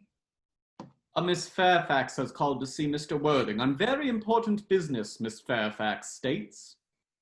Isn't Mr. Worthing in his library? Mr. Worthing went over in the direction of the rectory some time ago. Pray ask the lady to come out here. Mr. Worthing is sure to be back soon, and you can bring tea. Yes, miss. Miss Fairfax. I suppose one of the many good elderly women who are associated with Uncle Jack in some philanthropic work in London. I don't quite like women who are interested in philanthropic work. I think it is so forward of them. Miss Fairfax. Pray let me introduce myself. My name is Cecily Cardew. Cecily Cardew? What a sweet name. Something tells me that we are going to be very great friends. I like you already more than I can say. My first impressions of people are never wrong. How nice of you to like me so much after we have known each other such a comparatively short amount of time. Pray sit down. I may call you Cecily, may I not? With pleasure. And you will always call me Gwendolyn, won't you? if you wish. And that is all quite settled. Is it not? I hope so. Well, perhaps this might be a favorable opportunity for my mentioning who I am. My father is Lord Bracknell. You have heard of Papa, I suppose. I don't think so. Well, outside the family circle, Papa, I am glad to say, is entirely unknown. I think that is quite as it should be. The home seems to me to be the proper sphere for the man, and certainly once a man begins to neglect his domestic duties, he becomes painfully effeminate, does he not? And I don't like that. It makes men so very attractive. Cecily, Mamma, whose views on education are remarkably strict, has brought me up to be extremely short-sighted. It's part of her system, so do you mind my looking at you through my glasses? Oh, not at all, Gwendolyn. I am very fond of being looked at. You are here on a short visit, I suppose. Oh no, I live here. Really? Your mother, no doubt, or some female relative of advanced years resides here also? Oh no, I have no mother, nor in fact any relations. Indeed. My dear guardian, with the assistance of Miss Prism, has the arduous task of looking after me. Your guardian? I am Mr. Worthing's ward. Oh, it is strange he never mentioned to me that he had a ward. How secretive of him. He grows more interesting hourly, but I am not sure that the news inspires me with feelings of unmixed delight. I am very fond of you, Cecily. I have liked you ever since I met you, but I am bound to state, now that I know you are Mr. Worthing's ward, cannot help expressing a wish that you were, well, just a little older than you seem to be, and not quite so very alluring in appearance. In fact, if I may speak candidly. Pray do. I think that whenever anyone has anything unpleasant to say, one should always be quite candid. Well, to speak with perfect candor, Cecily, I wish you were fully 42 and more than usually plain for your age. Ernest has a strong and upright nature. He is the very soul of truth and honor. Disloyalty would be as impossible to him as deception, but even men of the noblest possible moral character are extremely susceptible to the influence of the physical charms of others. Modern, no less than ancient history, supplies us with many most painful examples of what I mean. If it were not so, indeed, history would be quite unreadable. I beg your pardon, Gwendolyn, did you say Ernest? Yes. Oh, but it is not Mr. Ernest Worthing who is my guardian. It is his brother, his elder brother. Ernest never mentioned to me that he had a brother. I'm sorry to say that they have not been on good terms for a long time. Oh, well, that accounts for it, and now that I think of it, I've never heard any man mention his brother. The subject seems distasteful to men. Cecily, you have lifted a load from my mind. I was growing almost anxious. It would have been terrible if any cloud had come across a friendship like ours, would it not? Of course, you are quite sure that it is not Mr. Ernest Worthing who is your guardian. Quite sure. In fact, I am going to be his. I beg your pardon. Dearest Gwendolyn, there's no reason why I should make a secret of it to you. Our little county newspaper is sure to chronicle the fact next week. Mr. Ernest Worthing and I are engaged to be married. My darling Cecily, I think there must be some slight error. Mr. Ernest Worthing is engaged to me. The announcement will appear in the Morning Post on Saturday at the latest. I am afraid you must be under some misconception. Ernest proposed to me exactly 10 minutes ago. It is certainly very curious, for he asked me to be his wife yesterday afternoon at 5:30. If you would care to verify the incident, pray do so. I never travel without my diary. One should always have something sensational to read in the train. I am so sorry, Cecily dear, if it is any disappointment to you, but I am afraid I have the prior claim. It would distress me more than I can tell you, dear Gwendolyn, if it caused you any mental or physical anguish. But I feel bound to point out that since Ernest proposed to you, he clearly has changed his mind. If the poor fellow has been entrapped into any foolish promise, I shall consider it my duty to rescue him at once with a firm hand. Whatever unfortunate entanglement my dear boy may have gotten into, I will never reproach him with it after we are married. You allude to me, Miss Cardew, as an entanglement? You are presumptuous. On an occasion of this kind, it becomes more than a moral duty to speak one's mind. It becomes pleasure. Do you suggest, Miss Fairfax, that I entrapped Ernest into an engagement? How dare you? This is no time for wearing the shallow mask of manners. When I see a spade, I call it a spade. I am glad to say that I have never seen a spade. It is obvious that our social spheres have been widely different. Shall I lay tea here as usual, miss? Yes, as usual. Ooh. Are there many interesting walks in the vicinity, Miss Cardew? Oh yes, a great many. From the top of one of the hills quite close, one can see 5 counties. 5 counties? I don't think I should like that. I hate crowds. Oh, I suppose that's why you live in town. This is quite a well-kept garden, Miss Cardew. So glad you like it, Miss Fairfax.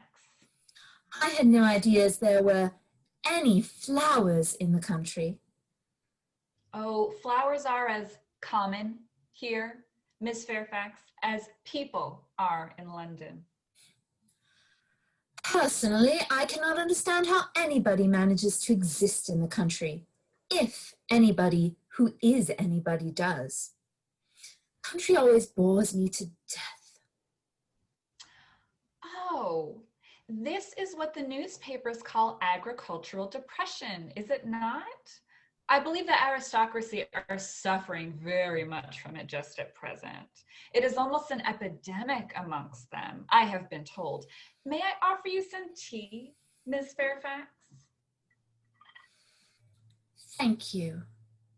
Detestable girl, but I require tea.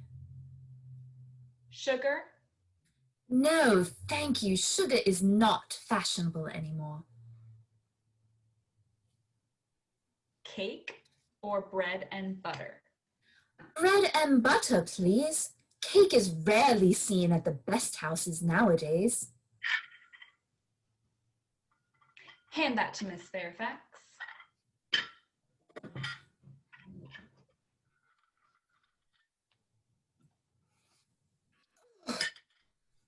You have filled my tea with lumps of sugar, and though I most distinctly asked for bread and butter, you have given me cake.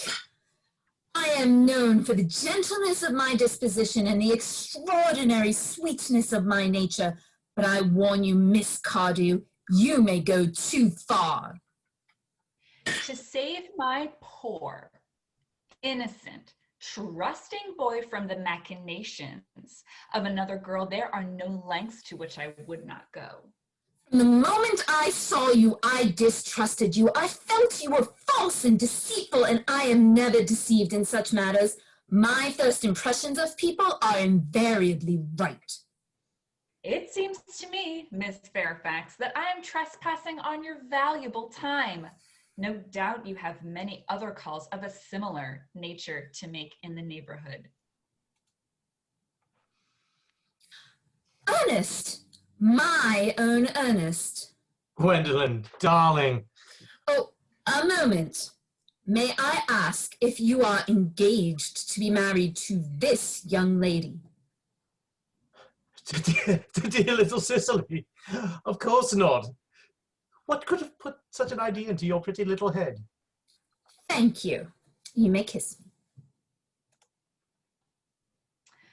I knew there must be some misunderstanding, Miss Fairfax.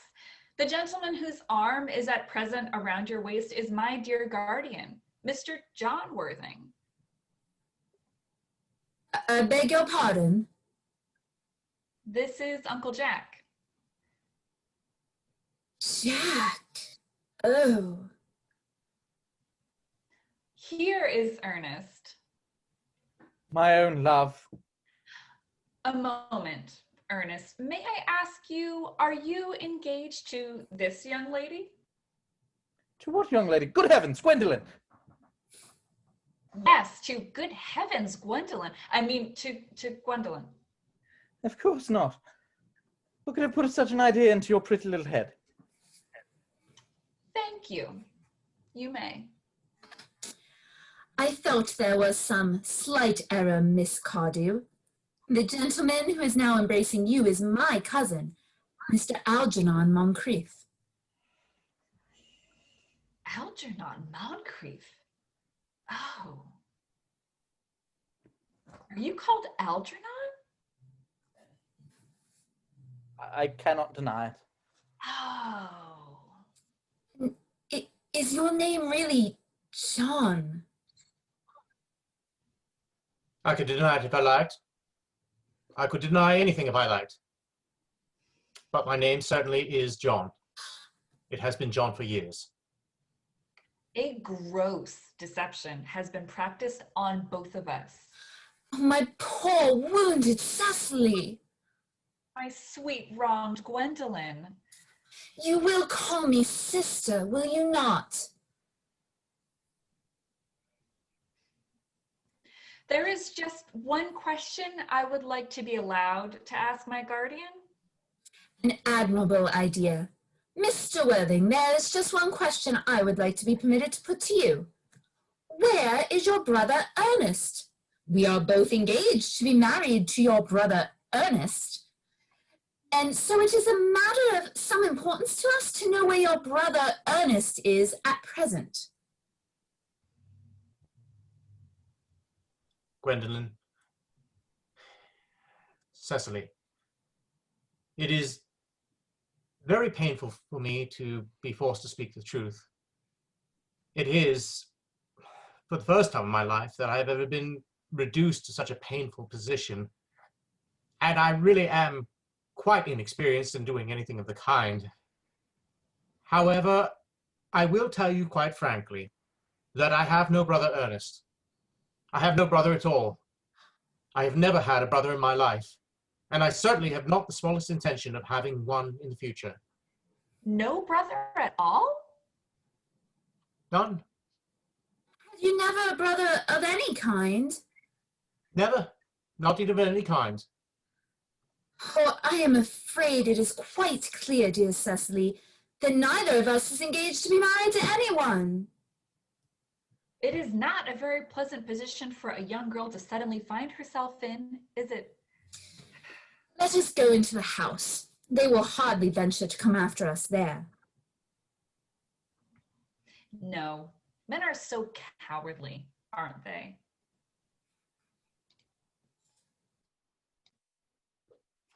This ghastly state of things is what you call bumbering, I suppose. Yes, and a perfectly wonderful Bunbury it is. The most wonderful Bunbury I've ever had in my life. Well, you've no right whatsoever to Bunbury here. Oh, that is absurd. One has a right to Bunbury anywhere one chooses. Every serious Bunburyist knows that. Serious Bunburyist, good heavens. Well, one must be serious about something if one wants to have any amusement in life. I happen to be serious about Bunburying. What on earth are you serious about? I haven't got the remotest idea. About everything, I should fancy. You have such an absolutely trivial nature. Well, the only small satisfaction I have in the whole of this wretched business is that your friend Bunbury is quite exploded. You won't be able to run down to the country quite as often as you used to, dear Algie, and a very good thing, too. Your brother is a little off colour, isn't he, dear Jack? You won't be able to disappear to London quite so frequently as your wicked custom was. And not a bad thing either. As for your conduct toward Miss Cardew, I must say that your taking in a sweet, simple, innocent girl like that is quite inexcusable. To say nothing of the fact that she is my ward. I can see no possible defense at all for your deceiving a brilliant, clever, thoroughly experienced young lady like Miss Fairfax, to say nothing of the fact that she is my cousin. I wanted to be engaged to Gwendolen, that is all. I love her. Well, I wanted to be engaged to Cecily. I adore her. There is certainly no chance of your marrying Miss Cardew. I don't think there's much likelihood, Jack, of you and Miss Fairfax being united. Well, that is no business of yours. If it was my business, I wouldn't talk about it. It is very vulgar to talk about one's business. Only people like stockbrokers do that, and then merely at dinner parties. How can you sit there calmly eating muffins when we are in this horrible trouble? I can't make out. You seem to me to be perfectly heartless. Well, I can't eat muffins in an agitated manner. The butter would get all over my cuffs. One should always eat muffins quite calmly. It's the only way to eat them. I say it's perfectly heartless you're eating muffins at all under the circumstances. When I'm in trouble, eating is the only thing that consoles me. Indeed, when I am in really great trouble, as anyone who knows me intimately will tell you, I refuse everything except food and drink. At the present moment, I'm eating muffins because I am unhappy. Besides, I am particularly fond of muffins. Look, that is no reason you should eat them all in that greedy way. I wish you would have tea cake instead. I don't like tea cake. Good heavens, I suppose a man may eat his own muffins in his own garden. But you have just said it was perfectly heartless to eat muffins. I said it was perfectly heartless of you under the circumstances. That is a very different thing. That may be, but the muffins are the same. Gee, I wish to goodness you would go. You can't possibly ask me to go without having some dinner. It's absurd. I never go anywhere without dinner. No one ever does, except vegetarians and people like that. Besides, I've just made arrangements with Dr. Chasuble to be christened at 5:45 under the name Earnest. My dear fellow, the sooner you give up that nonsense, the better. I made arrangements this morning with Dr. Chasuble to be christened myself at 5:30, and I naturally will take the name of Earnest. Gwendolen would wish it. We can't both be christened Earnest. It's absurd.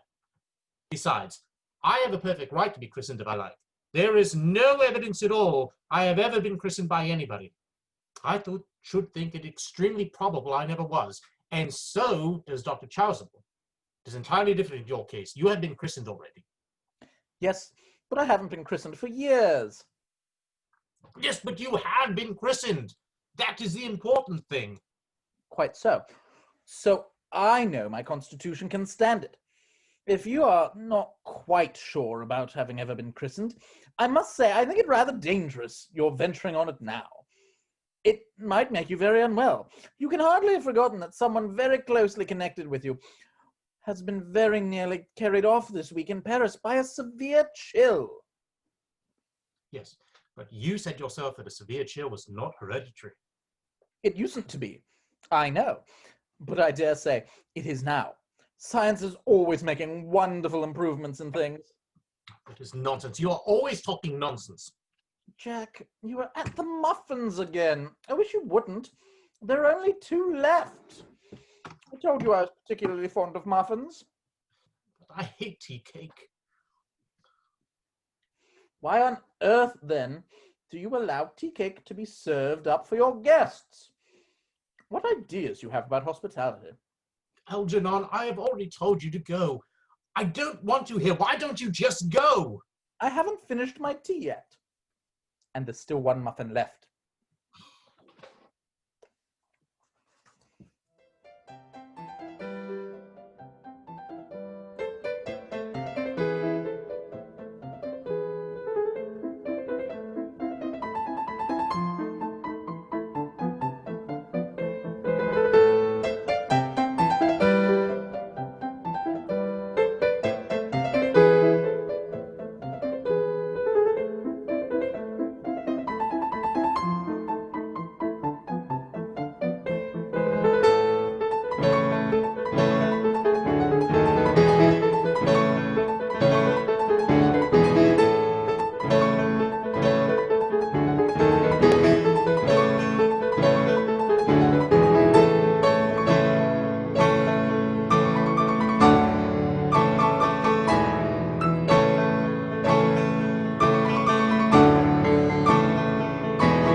And now it's time for the final act, the thrilling conclusion. We'll find out, does love win out in the end, and are our couples actually reunited? This act takes place about an hour after the last act we just saw. The action has moved inside of Jack's country house, so we're now indoors, looking out over the garden. We hope you enjoy this final act, and again, thank you for joining us for this evening of theater. The fact that they did not follow me at once into the house, as anyone else would have done, seems to me to show that they have some sense of shame left. They've been eating muffins. That looks like repentance. They don't seem to notice us at all. Couldn't you cough? But I haven't got a cough. They're looking at us. What effrontery.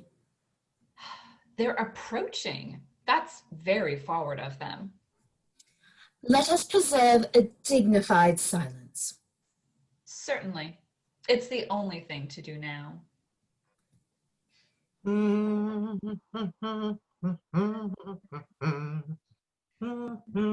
This dignified silence seems to produce an unpleasant effect. A most distasteful one. But we will not be the first to speak. Certainly not.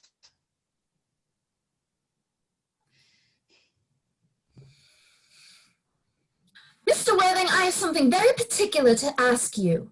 Much depends on your reply. Gwendolyn, your common sense is invaluable. Mr. Moncrief, kindly answer me the following question. Why did you pretend to be my guardian's brother? That I might have an opportunity of meeting you. That certainly seems a satisfactory explanation, does it not? Yes, dear, if you can believe him. I don't, but that does not affect the wonderful beauty of his answer. True, in matters of grave importance, style, not sincerity, is the vital thing.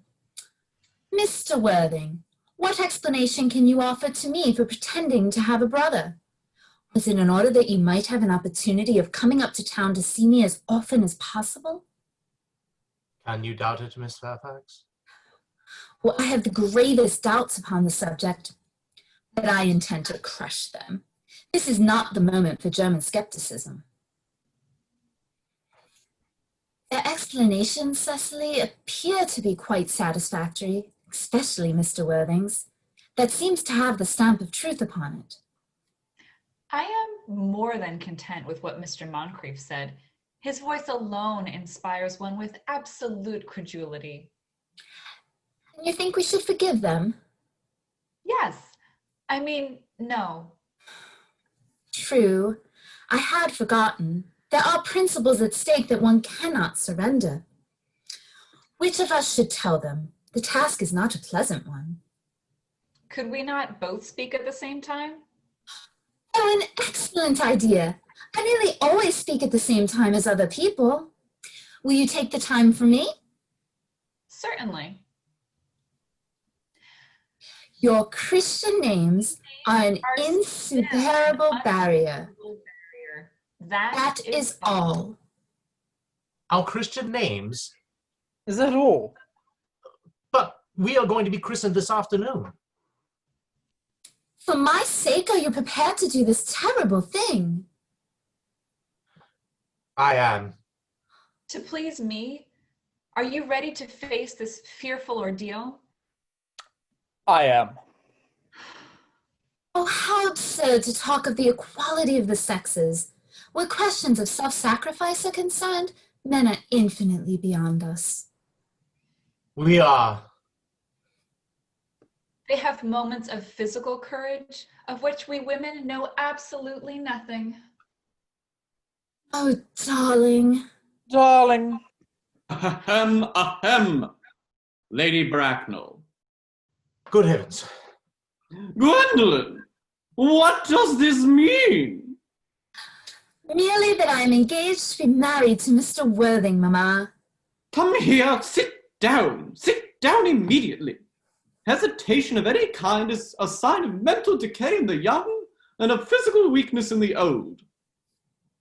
Apprised, sir, of my daughter's sudden flight by her trusty maid, whose confidence I purchased by means of a small coin, I followed her here at once by luggage train. Her unhappy father is, I'm glad to say, under the impression that she is attending a more than usually lengthy lecture at the University Extension Scheme on the influence of a permanent income on thought. I do not propose to undeceive him. Indeed, I've never undeceived him on any question. I would consider it wrong. But of course you will clearly understand that all communication between yourself and my daughter must cease immediately. From this moment, on this point, as indeed on all points, I am firm. I'm engaged to be married to Gwendolyn, Lady Bracknell. You are nothing of the kind, sir. And now as regards to Algernon. Algernon! Yes, Aunt Augusta? May I ask if it is in this house that your invalid friend, Mr. Bunbury, resides? No. Bunbury doesn't live here. Bunbury is somewhere else at present. In fact, Bunbury is dead. Dead? When did Mr. Bunbury die? His death must have been extremely sudden. Oh, I killed Bunbury this afternoon. I mean, poor Bunbury died this afternoon. What did he die of? Bunbury? Oh, he was quite exploded. Exploded? Was he the victim of a revolutionary outrage? I was not aware that Mr. Bunbury was interested in social legislation. If so, he is well punished for his morbidity. My dear Aunt Augusta, I mean, he was found out. The doctors, found out that Bunbury could not live. That is what I mean. So Bunbury died. He seems to have had great confidence in the opinion of his physicians. I am glad, however, that he made up his mind at the last to some definitive course of action and acted under proper medical advice. And now that we have finally got rid of this Mr. Bunbury, may I ask, Mr. Worthing, who is this young person whose hand my nephew Algernon is now holding in what seems to me to be a peculiarly unnecessary manner? That lady is Miss Cecily Cardew, my ward. I'm engaged to be married to Cecily, Aunt Augusta. I beg your pardon? Mr. Moncrief and I are engaged to be married, Lady Bracknell. I do not know whether there is anything peculiarly exciting in the air in this particular part of Hertfordshire, but the number of engagements that go on seem to me considerably above the proper average that statistics have laid down for our guidance. I think some preliminary inquiry on my part would not be out of place. Mr. Worthing, is Miss Cardew at all connected with any of the larger railway stations in London? I merely desire information. You see, until yesterday, I had no idea that there were any families or persons whose origin was a terminus. Miss Cardew is the granddaughter of the late Mr. Thomas Cardew of 149 Belgrave Square, SW, Gervais Park, Dorking, Surrey, and the Sporran, Fascia NB. Well, that sounds not unsatisfactory. 3 addresses always inspire confidence, even in tradesmen. But what proof have I of their authenticity? I have carefully preserved the court guides of the period. They are open to your inspection, Lady Bracknell. I have known strange errors in that publication. Miss Cardew's family solicitors are Mrs. Markby, Markby, and Markby. Markby, Markby, and Markby. Oh, a firm of the very highest position in their profession. Indeed, I am told that one of Mr. Markby's is occasionally to be seen at dinner parties. So far, I am satisfied. How extremely kind of you, Lady Bracknell. Hmm. I also have in my possession, you will be pleased to hear, certificates of Miss Cardew's birth, baptism, whooping cough, registration, vaccination, confirmation, and the measles, both the German and the English variety. Oh, a life crowded with incident. I see. Though perhaps somewhat too exciting for a young girl. I am not myself in favor of premature experiences. Gwendolyn, the time approaches for our departure. We have not a moment to lose. As a matter of form, Mr. Worthing, I'd better ask you if Miss Cardew has any little fortune? Oh, about £130,000 in the funds. That is all. Goodbye, Lady Bracknell. So pleased to have seen you. A moment, Mr. Worthing. £130,000! And in the funds! Oh, Miss Cardew seems to me a most attractive young lady now that I look at her. Few girls of the present day have really solid qualities, any of the qualities that last and grow with time. We live, I regret to say, in an age of surfaces. Well, come over here, dear. Pretty child, your dress is sadly simple, and your hair seems almost as nature might have left it, but we can soon alter all that. A thoroughly experienced French maid produces a really marvelous result in a very brief space of time. I remember recommending one to young Lady Lansing, and after 3 months, her own husband did not know her. And after 6 months, nobody knew her. Kindly turn around, sweet child. No, the side view is what I want. Yes, quite. As I expected. There are distinct social possibilities in your profile. The two weak points in our age are in want of principle and in want of profile. Well, the chin a little higher, dear.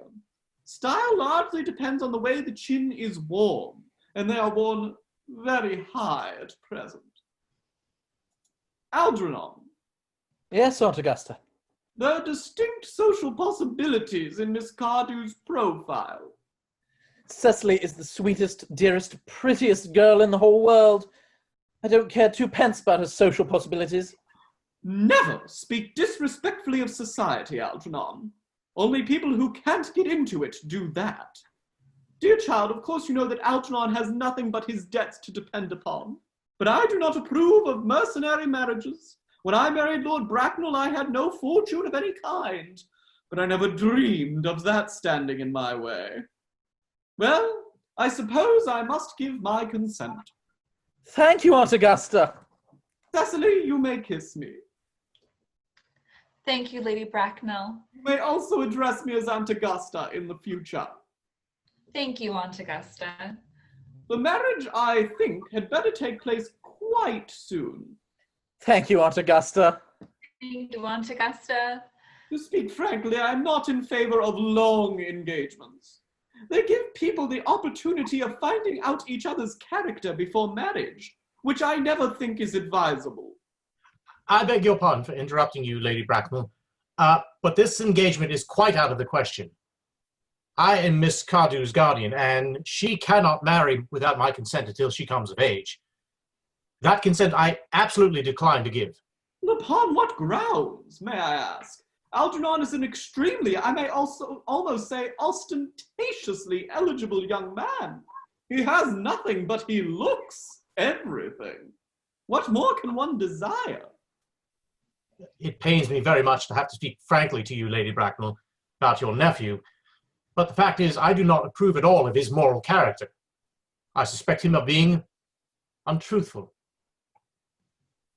Untruthful? My nephew Algernon, impossible. He is an Oxonian. I fear there can be no possible doubt about the matter. This afternoon, during my temporary absence in London on an important question of romance, he obtained admission to my house by means of false pretense of being my brother. Under an assumed name, he drank, I've just been informed by my butler, an entire pint bottle of my Perrier Jouet, Brut 89, a wine I was specifically reserving for myself. Continuing his disgraceful deception, he succeeded in the course of the afternoon of alienating the affections of my only ward. He subsequently stayed to tea and devoured every single muffin. And what makes his conduct all the more heartless is that he was perfectly well aware from the first that I have no brother, and that I never had a brother, and I don't intend to have a brother, not even of any kind. I distinctly told him myself yesterday afternoon. Mr. Worthing, after careful consideration, I have decided to entirely overlook my nephew's conduct toward you. That is very generous of you, Lady Bracknell. My own decision, however, is unalterable. I decline to give my consent. Oh, come here, sweet child. How old are you? Well, I am really only 18, but I always admit to 20 when I go to evening parties. Well, you are perfectly right in making some slight alteration. Indeed, no woman should ever be quite accurate about her age. It looks so calculating. 18, but admitting to 20 at evening parties. Well, it will not be very long before you are of an age, and free of the restraints of tutelage. So I don't think your guardian's consent is, after all, a matter of any importance. Pray excuse me, Lady Bracknell, for interrupting you again, but it is only fair to tell you that according to the terms of her grandfather's will, Miss Cardew does not come legally of age till she is 35. Well, that does not seem to me to be a grave objection. 35 is a very attractive age. London society is full of women of the very highest birth who have of their own free choice remained 35 for years. Lady Dumbleton is an instance in this point. To my knowledge, she has been 35 since she arrived at the age of 40, which was many years ago now. I see no reason why our dear Cecily should not be even more attractive at that age you mentioned. There will be a large accumulation of property. Algie, could you wait for me until I was 35? Of course I could, Cecily. You know I could. Yes, I felt it instinctively, but I couldn't wait all that time. I hate waiting even 5 minutes for anybody. It always makes me rather cross. I'm not punctual myself, I know, but I do like punctuality in others. And waiting, even to be married, is quite out of the question. Then what is to be done, Cecily? I don't know, Mr. Moncrief. My dear Mr. Worthing, as Miss Cardew states positively that she cannot wait till she is 35, a remark which I am bound to say seems to me to show a somewhat impatient nature, I would beg of you to reconsider your decision. But, my dear Lady Bracknell, the matter is entirely in your own hands. The moment you consent to my marriage with Gwendolen, I will most gladly allow your nephew to form an alliance with my ward. You must be quite aware that what you propose is out of the question. Then a passionate celibacy is all that any of us can look forward to. That is not the destiny I propose for Gwendolen. Algernon, of course, can choose for himself. Come, dear, we've already missed 5, if not 6 trains. To miss any more might expose us to comment on the platform.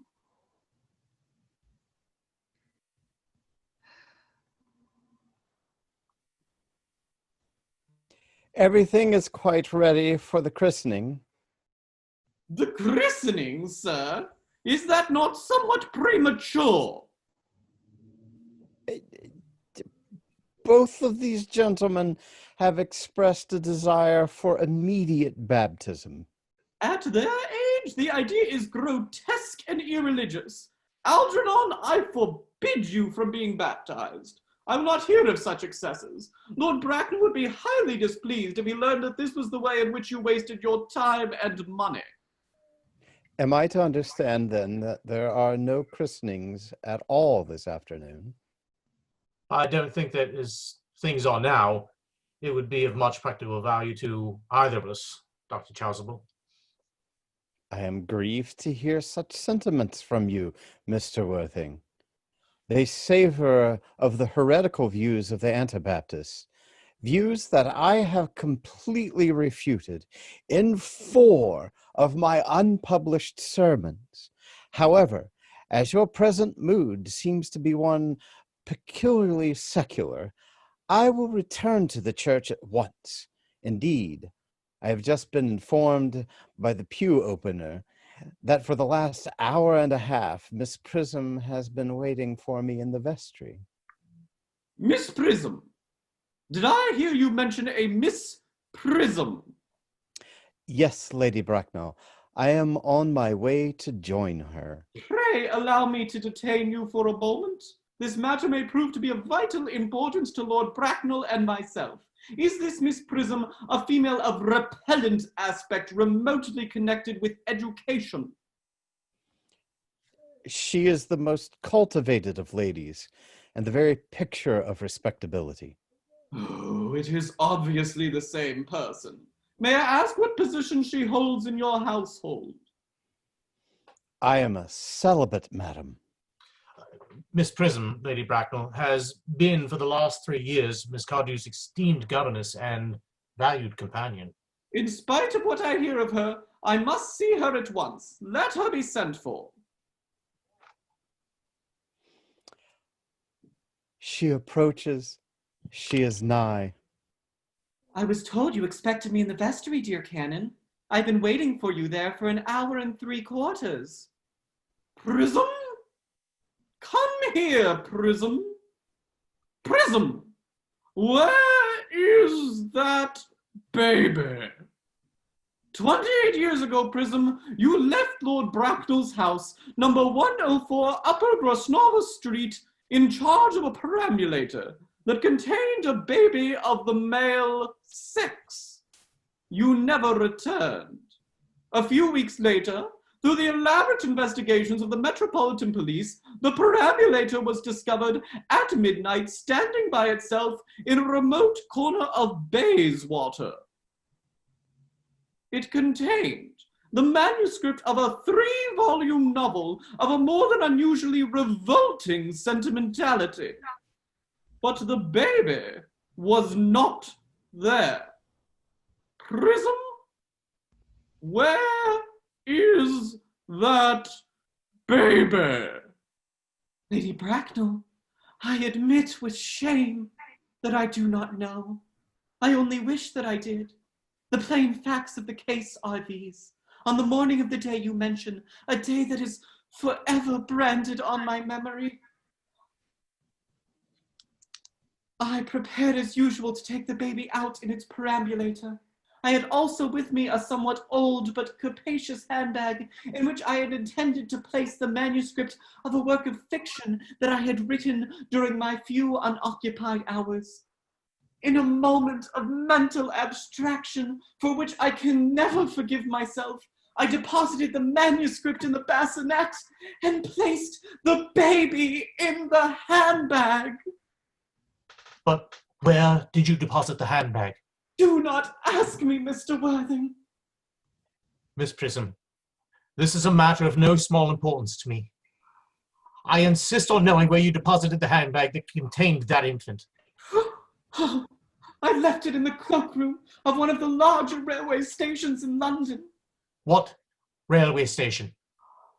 Oh, Victoria, the Brighton line.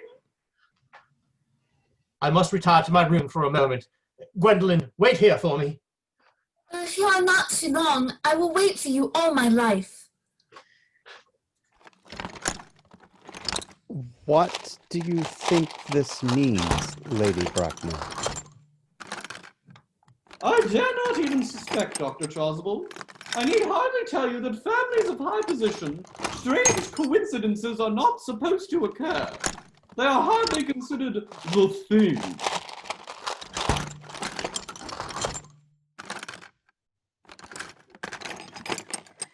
Uncle Jack seems strangely agitated. Your guardian has a very emotional nature. The noise is extremely unpleasant. It sounds as if he was having an argument. I dislike arguments of any kind. They are always vulgar and often convincing. It has stopped now. Oh, I wish he would arrive at some conclusion. Suspense is terrible. I hope it will last.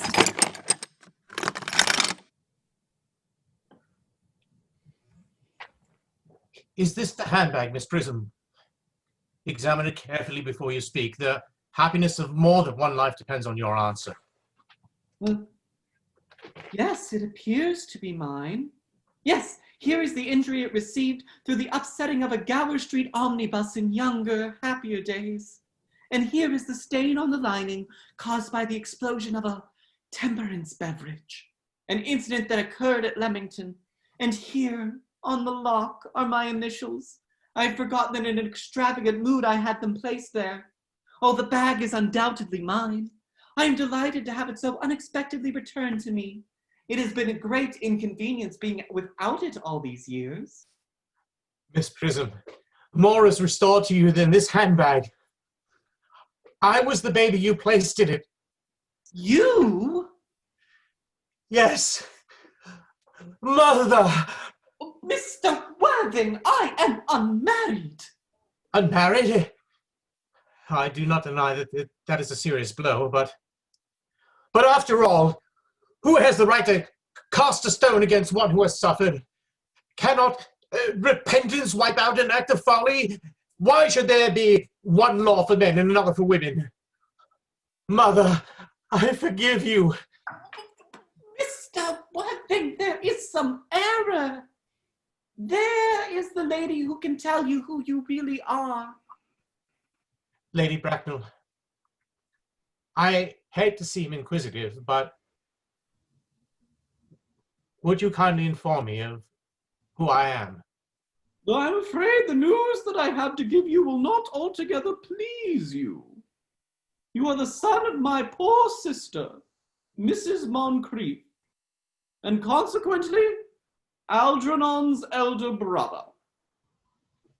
Algy's elder brother? That I have a brother after all. I knew I had a brother.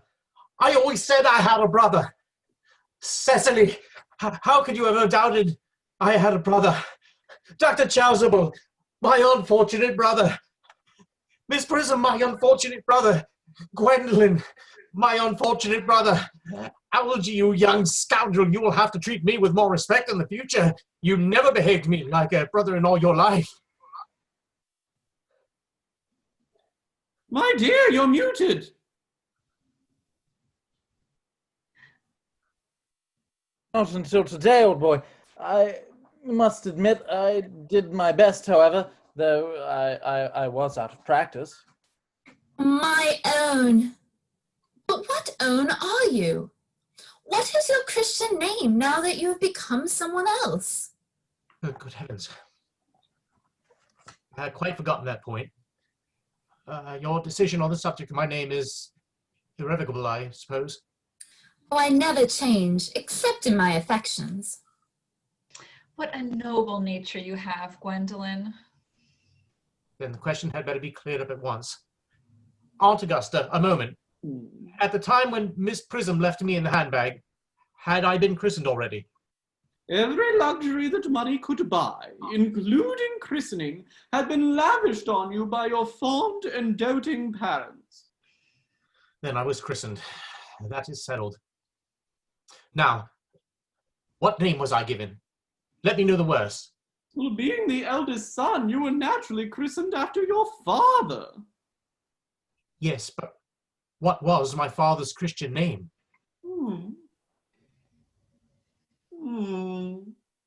Well, I cannot present recall what the general's Christian name was. But I've no doubt that he had one. He was eccentric, I admit, but only in later years. And that was the result of the Indian climate, and marriage, and indigestion, and other things of that kind. Algy, can't you recollect what our father's Christian name was? My dear boy, we were never on speaking terms. He died before I was even a year old. His name would appear in the army list of the period, I suppose, Aunt Augusta. Well, the general was essentially a man of peace, except in his domestic life. But I have no doubt his name would appear in any of the military directories. The army list of the last 40 years are here. These delightful records should have been my constant study. M. Generals, Malum, Maximum, Magley, what ghastly names they have. Markby, Migsby, Moops, Moncrief, Lieutenant, 1840, Captain, Lieutenant Colonel, Colonel, General, 1869, Christian names. Ernest John. I always told you, Gwendolyn, my name was Ernest, didn't I? Well, it is Ernest after all. I mean, it naturally is Ernest. Yes, I remember that the general was called Earnest. I knew I had some particular reason for disliking the name. Ernest, my own Ernest. I felt from the first you could have no other name. Gwendolyn, it is a terrible thing for a man to find out suddenly that all his life he has been speaking nothing but the truth. Can you forgive me? For I can, for I feel that you are sure to change. My own one. Letitia.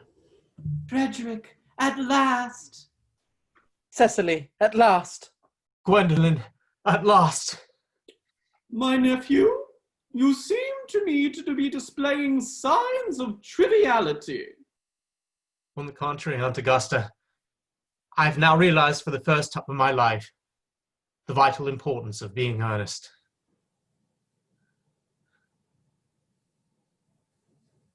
We thank you so much for joining us this evening. We hope you enjoyed the play. If you do, feel free to share the video with others. The play itself is in public domain, so everyone can watch it.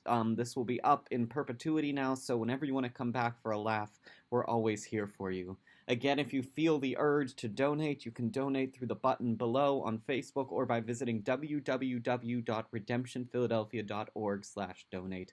Thank you so much for spending your evening with us. Have a good rest of your night.